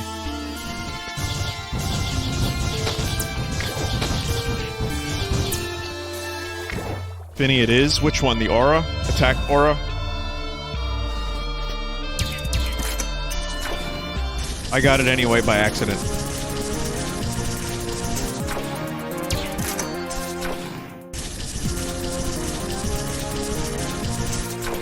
The menus, it's a little touchy.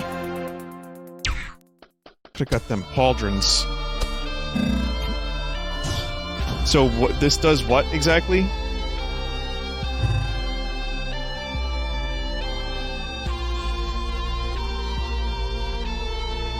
Alt speed? Oh my god. I want this one. I'm gonna keep this one. I like attack speed better than damage, I think.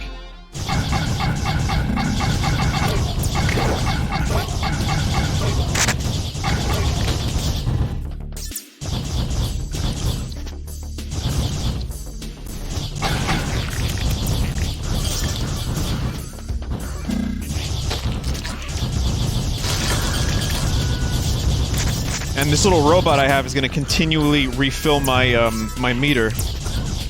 So it's just crazy attack speed all the time now. Yeah, the drone's going to eat meat.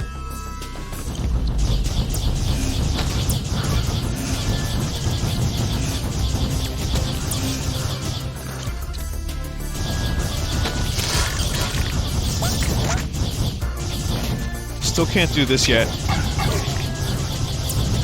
The, yeah, I need piercing. Okay, this run is probably gonna take a little while longer. I don't know if everyone's okay with that. I can try to complete the run before Dead Cells, which is just more runs. Well, there's no way everyone's gonna be okay with it, but...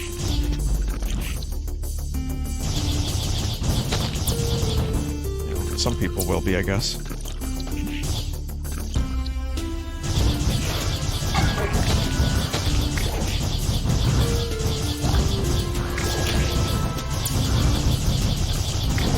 So, yeah, the word run in relation to this. So, like, you know, doing a speed run. Oh, speed run. Speed run. That's probably where it came from.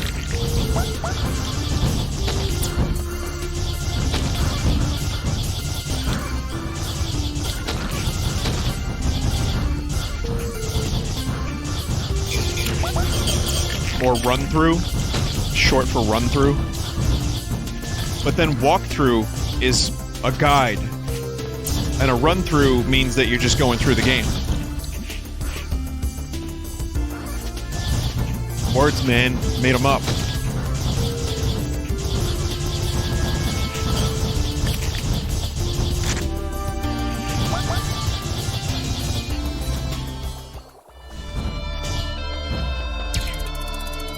Phantasmalords.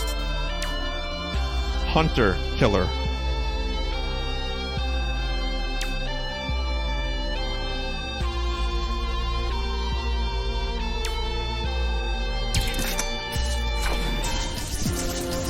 Hunts down meat and destroys it.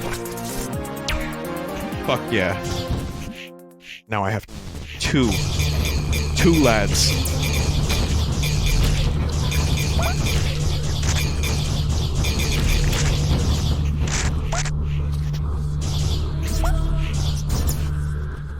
Before I do that, there's an upgrade over here.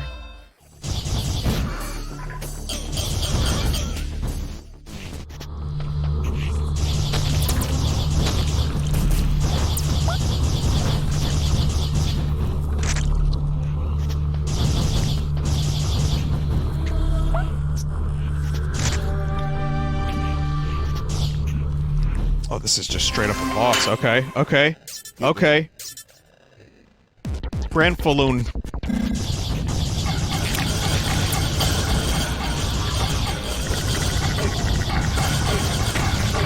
No, it's not. It's a little different. Yeah!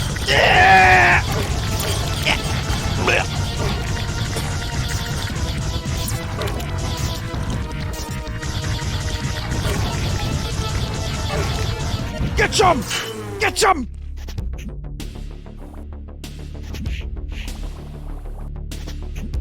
Yep. I have some broken-ass weapons on this run. Phase shot. Hell yeah.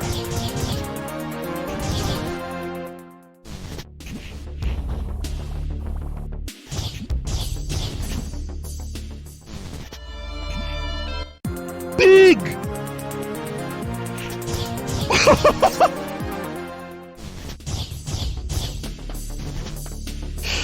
Oh my god, it's so stupid. This is now as stupid as it's ever been.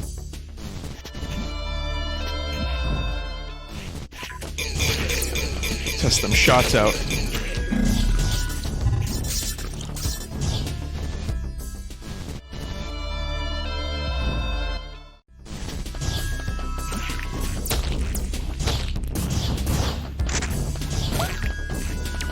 Yeah, I can just run beside my bolts and have them kill as I run.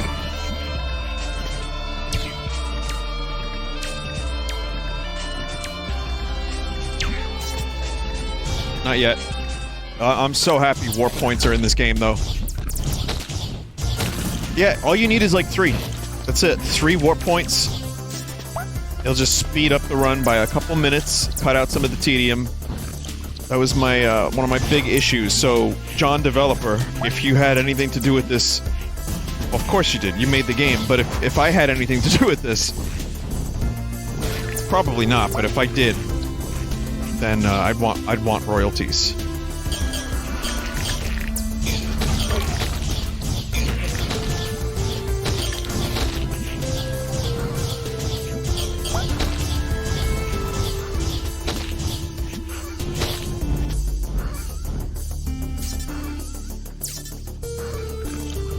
What if I want to go all the way back there for an upgrade?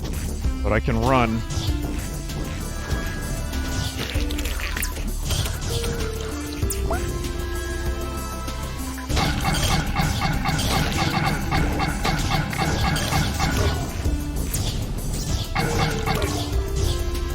Now, it may seem like I'm almost dead. And you may say to yourself, Vinny, you're almost dead. And you'd be right.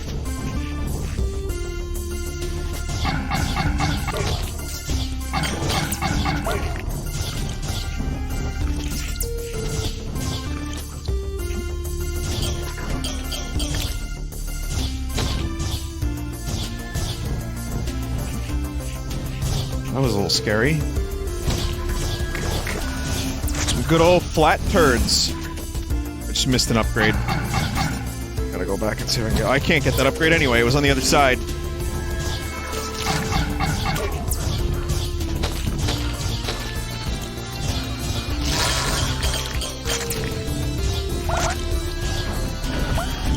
Alright, health is good.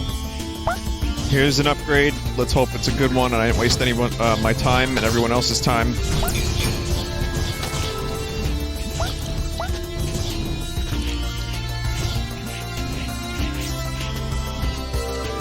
No, that's fine. Shot speed is good. Energy upgrade, D. Oh, well, this is the next area.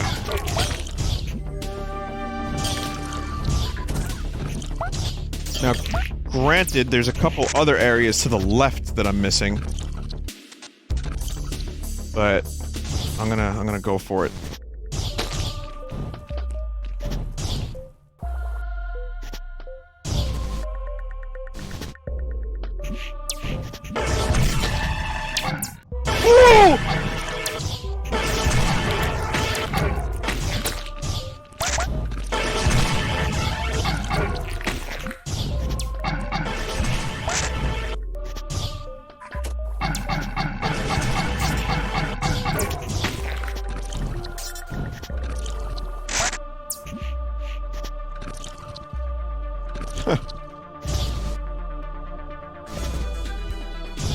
Terminator much?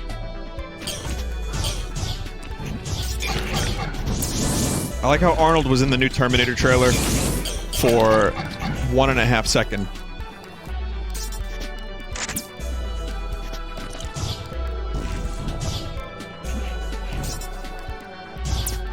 They did that so they could get him to tweet that the movie's trailer was out. I don't tweet if you don't put me in the movie. How are we gonna explain a Terminator that age, Arnold? I don't care.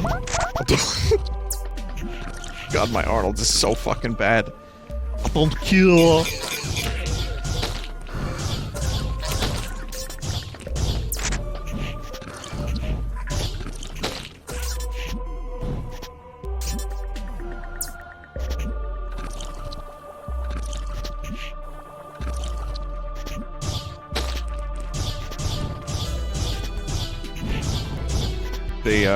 They did a rental review, the Cinemassacre, about Last Action Hero.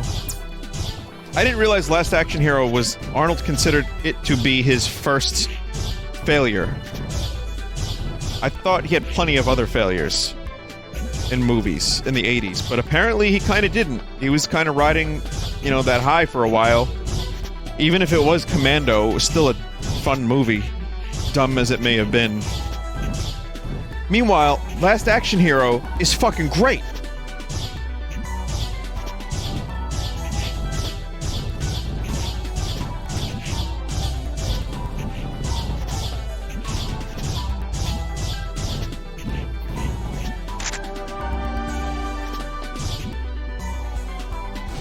The right wall? I'll check it on the way back down.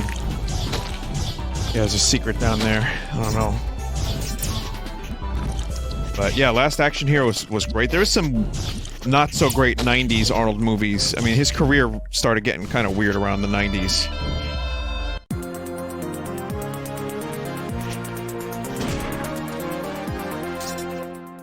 Maybe audiences at the time didn't get it.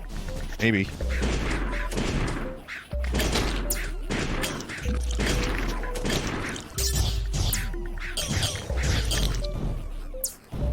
Yeah, I love that movie because it plays like both an action movie and a parody, but it does both really well. It's just a kind of a weird tone that they hit that feels like they shouldn't have hit it. I don't know, I like it. I think it's great. It's a movie I watched way too many times growing up.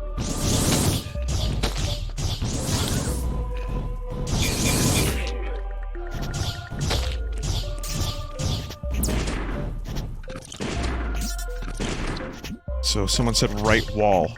Nope. So there's an upgrade here that just does not exist. Where the fuck is this thing?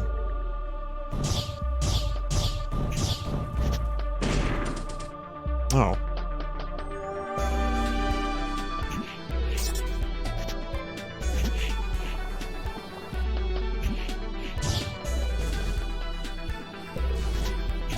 Okay. Discounting Terminator, just because they're the easy answers for a lot of people. Let's get rid of the Terminator series entirely. 1 and 2. What's Arnold's best movie?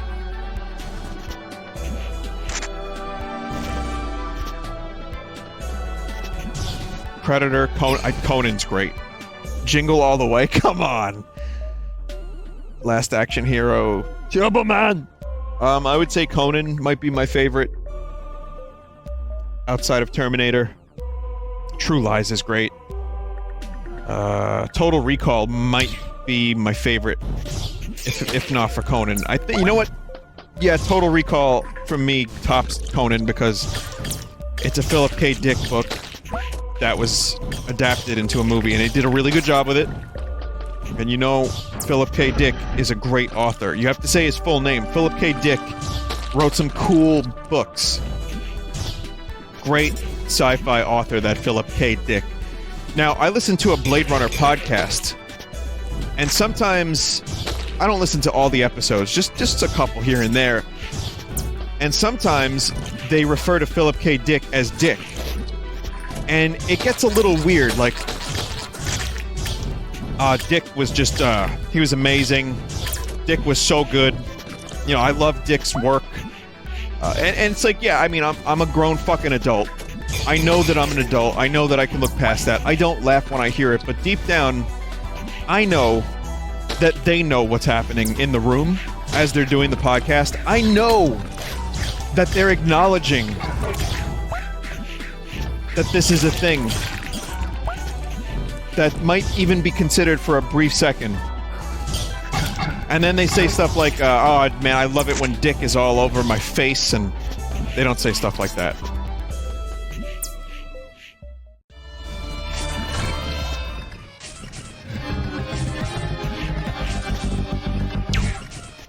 Vinny, it's an entire podcast about Blade Runner. How do they not run out of things to talk about? They do. What they do, though, is they get interviews with people who... So they interviewed Hampton Fancher, who's the guy who wrote the script, one of the guys that wrote the script, and he wrote most of the script for 2049 as well. That was a good interview. They interviewed Zara. I should know this. Joanna Cassidy, the actress's name. One of the replicants. They talk about, like, when 2019 happened... the beginning of the year, they talked about what are the differences between our 2019 and Ridley's 2019 from Blade Runner, and what are the similarities. They go into the morality. They go into theories, fan theories. They talk about 2049. I haven't listened to all of the podcast, and I honestly do find some of it kind of boring because, of course, you run out of things that you're interested in. But yeah, it's 2 movies, and they're up to 54 episodes. One episode was an hour and a half about the character Love from 2049.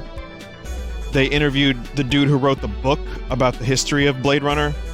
They interviewed, not interviewed, they talk about Deckard. Is he a replicant? Is he not a replicant? Tech Spotlight, the spinner. Spill! Listener feedback. So yeah, you can go to 54 episodes about one movie, or in this case 2 movies. But I guess that's, for me, that was one of the fascinating things about this movie, why I like it so much, is there are so many things to dig into. It's a really... The production of the movie, the people around the movie, the themes that are brought up in the movie, it's like kind of endlessly discussable, which is why this has become a meme where you take a shot when I mention Blade Runner. But it's also had this crazy fan base. There was Blade Zone, and there was another one too, I forget what it was called, but it was like some magazine, like a couple of years or a year after the movie came out. And it just had this really, really, really dedicated cult fan base that would obsess over every detail and get any piece of merch they could and learn every little thing they could about the production.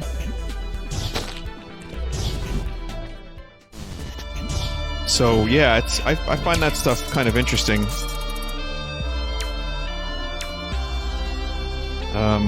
Take that, please. Wrecking shell, slow but powerful. I'll take that 10, please. Toxin cloud. Nah. I'm now Iron Man.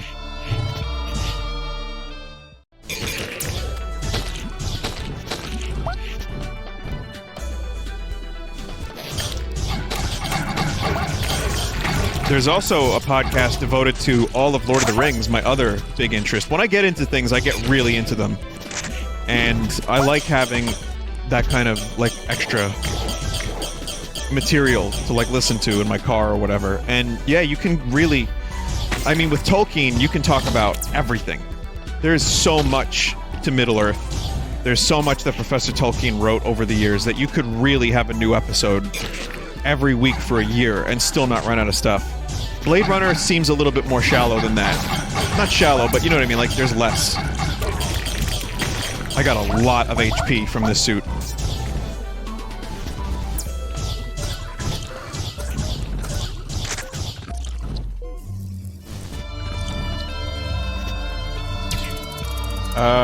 Nine. I need to donate in 9s. I just so happen to have...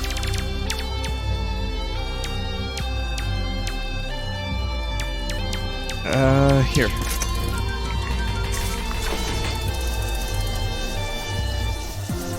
Shield orb. An orb that shields.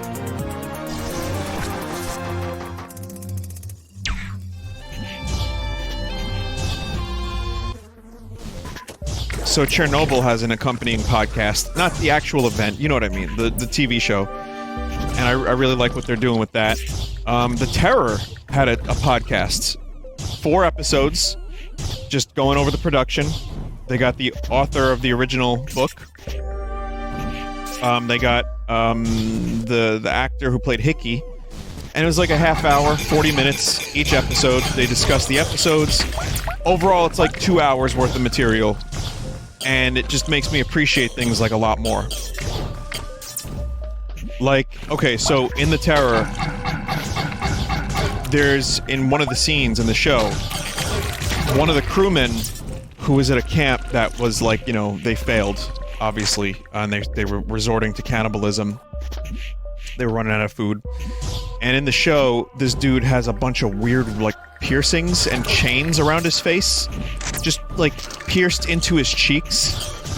And, like, near his eyes and his mouth. And it was just, like, really, like, it looked like Xerxes from 300. It was really, really disturbing and weird. And the show doesn't explain it. It's like, well, what the fuck is going on here? I don't know what that is. In the podcast, they explain that that is an actual account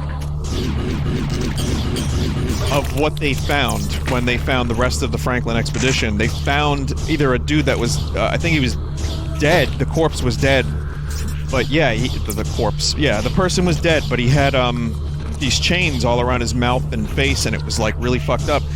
There's no logical explanation for why that happened, except, of course, lead poisoning, scurvy, and cannibalism.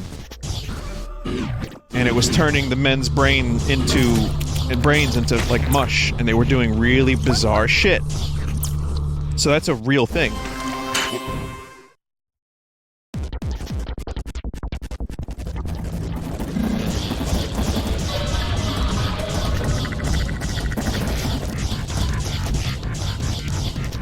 So I like that extended history. Also, they discuss like what actually leads to the lead poisoning and how it happens. The manufacturing of the tin cans that were all fucked up that led to it. Good stuff. Really, really bizarre history.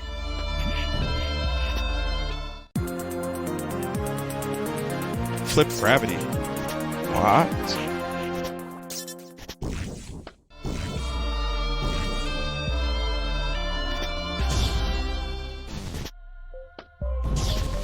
It's a VVVVV reference, really? Well, this run, I think, is almost over, so...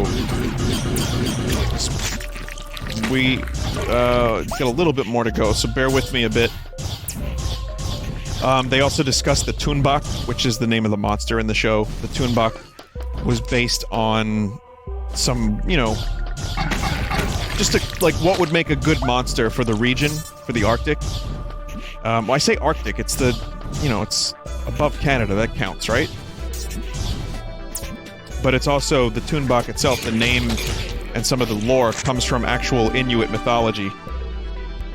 That is the Arctic. I'm a dumbass, sorry about that. I just wanted to check that I was saying right things. Sometimes I say wrong things and I don't read the chat for a while, and I don't get corrected, and then I believe bad things for a long time.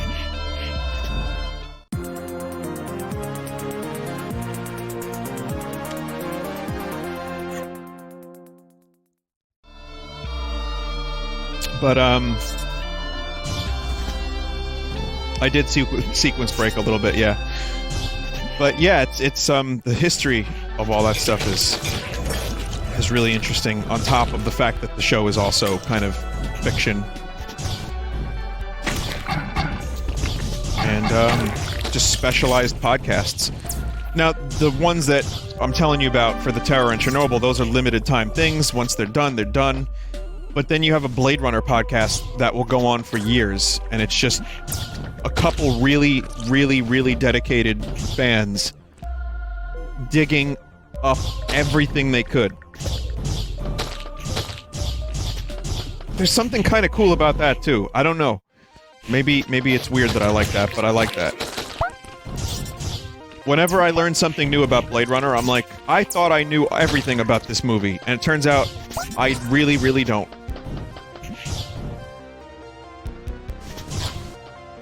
don't really like that.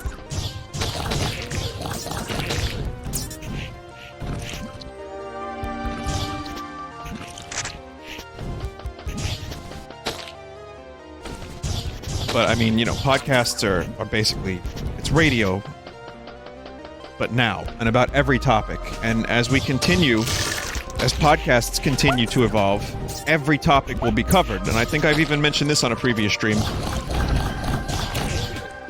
There's going to be a podcast for just about everything.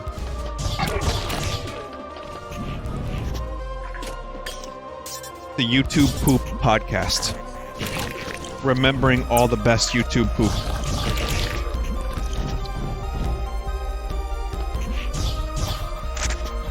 The Potato Podcast. Boil 'em, mash 'em, stick 'em in a stew, but is that it? The answer is no. Find out on the Potato Podcast.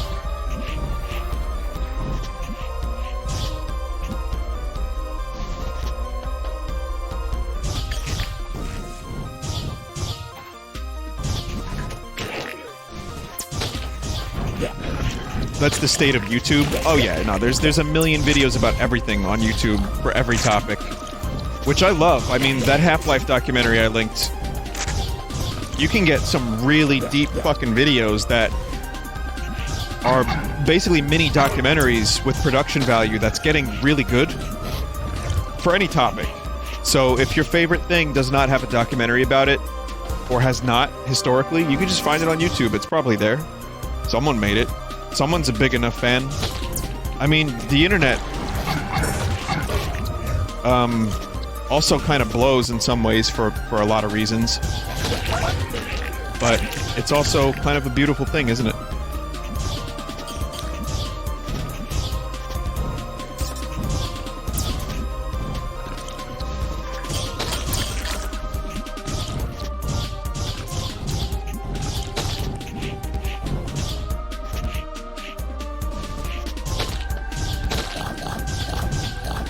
Ultimate Abs Podcast, where we talk about abs 24/7.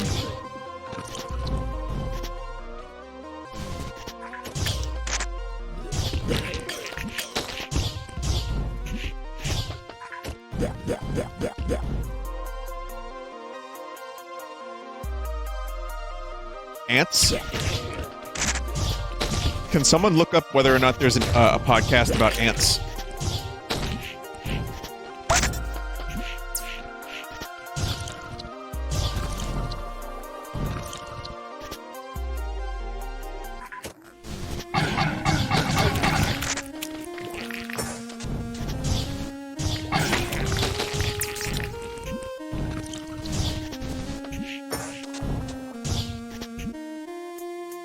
Just one dedicated ant podcasts. All ants, nothing else. Sometimes they talk about aunts and uncles, but mostly just the insects. Crazy thing is, there's so much you can learn about ants. There's so many different species of ant, or genus might be the proper word. You really could do a podcast about ants and never run out of things to talk about. You could talk about recent ant migratory patterns. You could talk about past ants that are extinct, what they do, what they want. Species. It's not a genus, it's a species. Thank you. See, I learned from you as well, chat. You could be my podcast. I could do a podcast on chat messages I've received here in this chat over the years, easily. Get ready.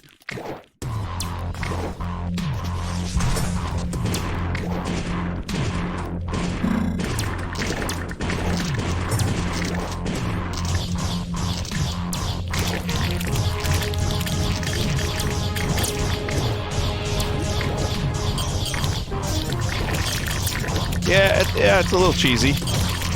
What of it? Got a problem with that?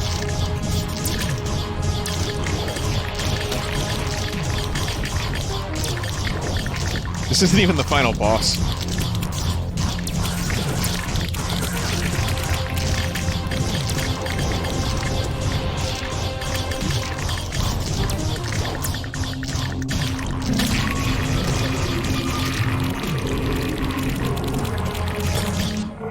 Mega attack has been unearthed. Nice. Oh god, that one's probably really cool.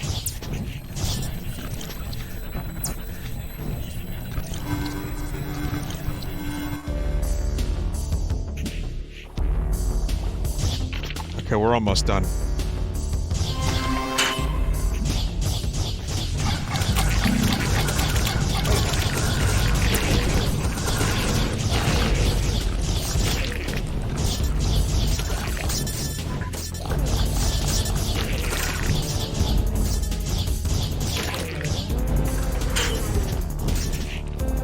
This gravity reverse thing is a mindfuck.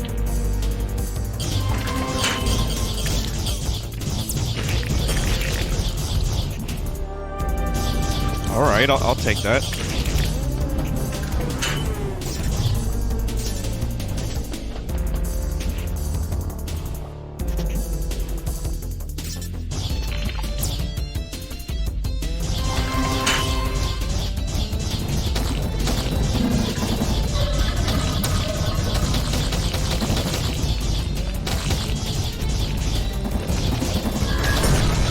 As broken as I am, I've actually have had more broken runs. Easily.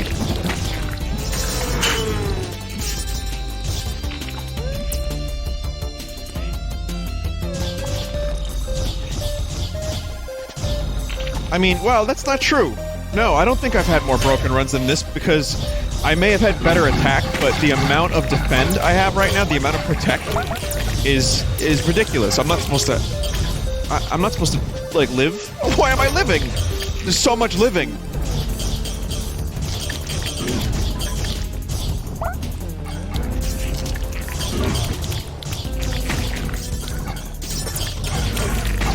I want to know what those mega bullets are, though, because that's gotta be good. That's gotta be fun. It's gotta be cheese.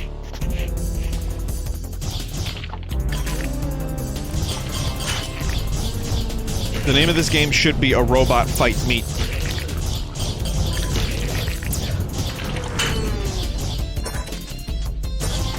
I think it's damage +1. Oh, that's it? Alright, never mind. I thought the shots would be even bigger than this.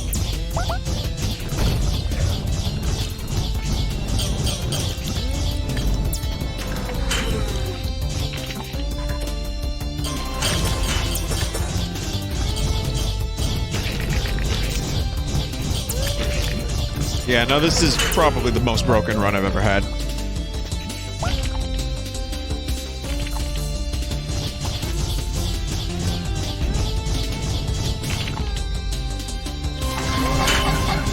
No upgrades here, so... yeah, if you don't end up with some good stuff by the time you get here, have fun.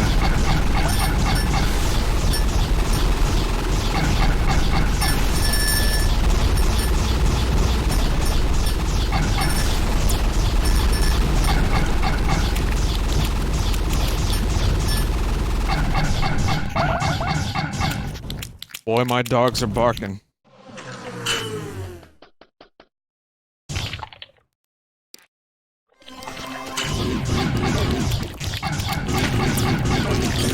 Music? I don't know where the music went. Maybe during that loading screen, the music borked.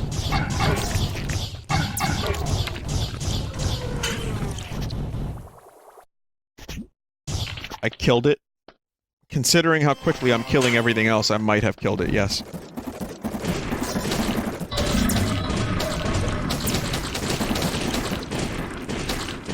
I have this shotgun. I only have one sub-weapon. And I got it right at the end.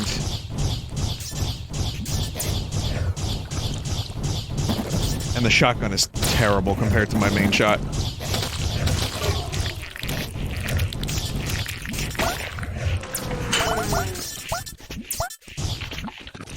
Did we get confirmation about the Ants podcast? Is that real?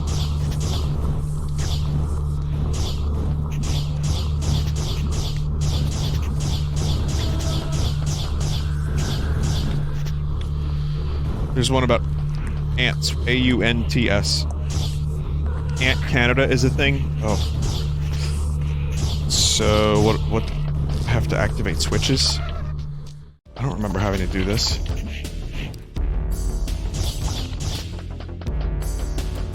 Are they just scattered throughout the... It's new? This area got an overhaul. I don't remember the previous version of it. With deepest apologies to Dead Cells, you will get a more extensive stream soon. It'll just be a surface level Dead Cells stream. I may not even end up seeing most of the DLC. Well, I won't, for sure.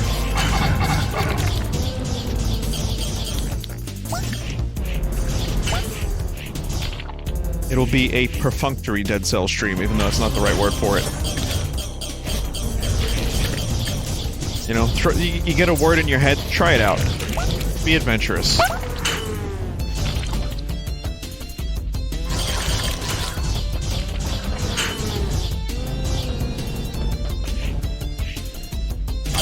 It is a very cromulent stream indeed today.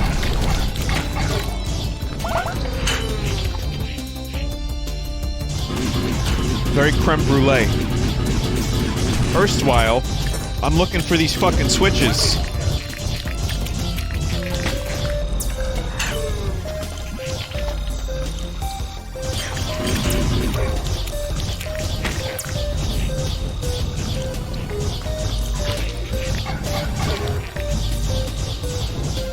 So I had Sauce Pizzeria recently. 9.1 from the Pizza Man review. From the Barstool. And they have the score from that review on their window. Sauce is in the East Village, New York City. It's fucking legit, I want to say.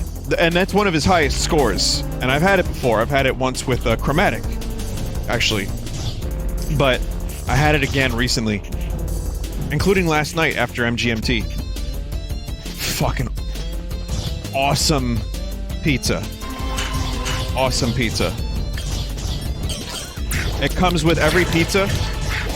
Comes with a little cup of extra sauce that you dip your pizza in. And it's just pizza sauce. It's just like tomato sauce. But it's a little different than the sauce they put on the pizza. It's a little sweeter, but it's a little tangier. Frangie. I'm just saying, it's amazing, and the cheese is good too. The slice is good. The crust is good. It is a solid slice all the way through with exceptional sauce. And I had their pepperoni. They had one though. It was a garlic. Oh man. Here's the switch. It was a garlic onion sausage slice, which I got to just try it out. I regret it. I don't like too much garlic on my pizza.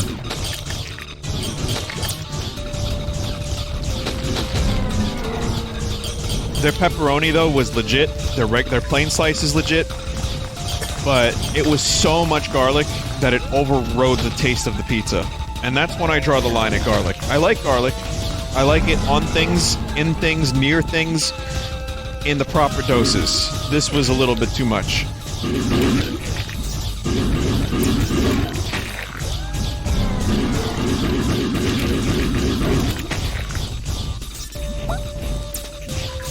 Garlic is an aromatic, and some people like it, you know, but I stay up until 5 a.m., almost 4 or 5 a.m., and so I'm therefore a vampire by transitive property.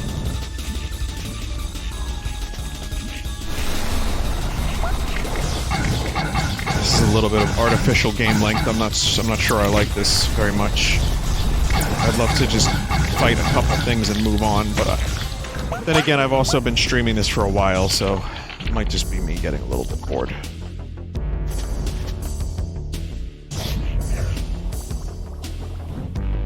Vine Wizard when? I don't know, I resubmitted Vine Ants. So, I mean, fucking cross your fingers for that one. That's probably not even gonna fucking happen. Someone said maybe if you actually had to think about fighting and not just spam your giant bullets. It's true. I mean, you're right. You're right. I normally like to have broken runs in a video game because they're fun. But I am absolutely just pressing the button and not thinking.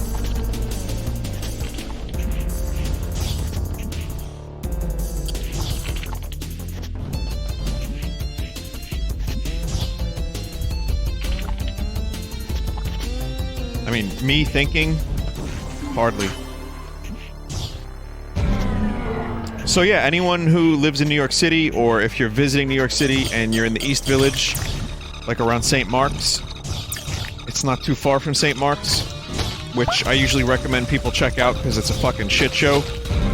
Just don't go into Search and Destroy, because there's like, you walk in, it's clowns, bones, porn, and there's like, immediately as soon as you walk in, there's like a constitution test. Which is, it's some weird fucked up porn with blood or something, like some weird shit. Right in the front of the store when you first walk in, so you can't miss it. And if you go in there and you see that and you're like, I'm out. That's the test. I forget what kind of porn it was. I think it was like... It was, I don't know. Anyway, Search and Destroy is the name of it. It's a really small store. It's just a lot of really, it's like a thrift store with, like, trashy clothes. And like, clowns and, like, smoke stuff and sex stuff, and it's just a bizarre fixture of the East Village, and I do recommend it at least once.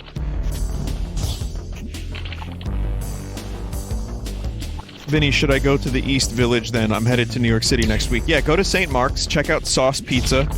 If you're on the east side anyway. It's not my favorite pizza in the city, but it's good. It's really good. And yeah, you just check out all the stores. There's Toy Tokyo around there, which is cool. Vinny, you do recommend it? Yeah, I recommend you see it at least once in your life, that you go to Search and Destroy on St. Mark's and just look at it.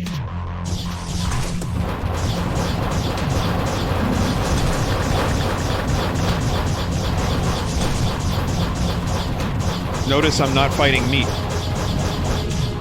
I'm fighting augmented meat.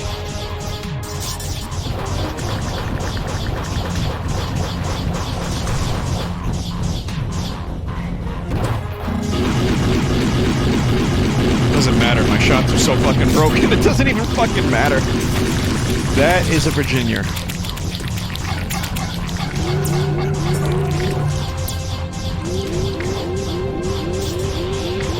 I love that. That's so fucking weird, though.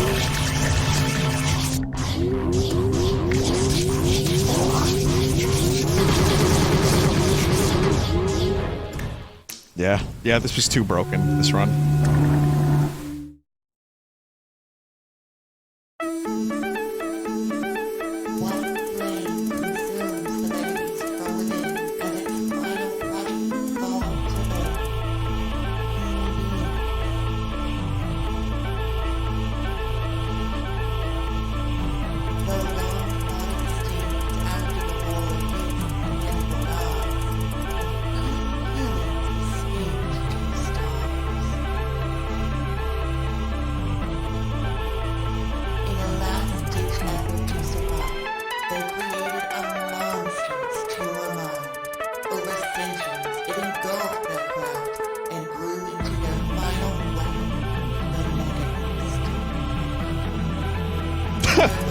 Oh, I remember this.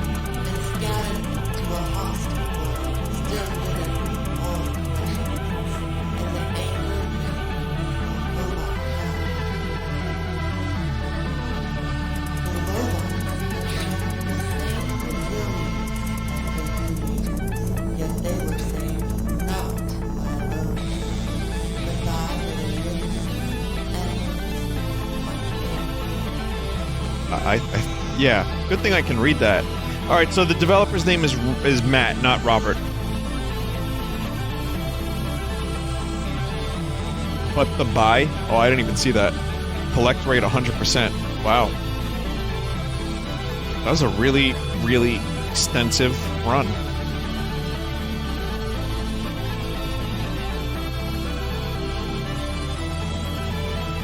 There's a little bit of a typo in there, Matt.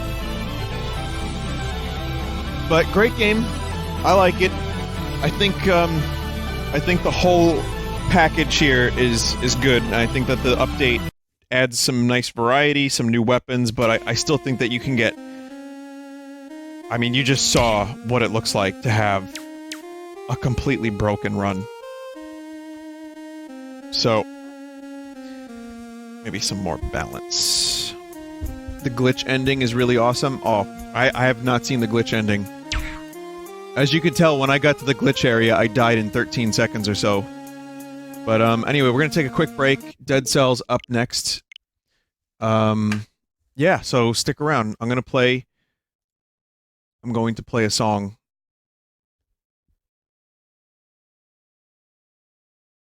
And then I will be back. You can imagine which song I'm playing, or at least which band I'm playing after last night's show.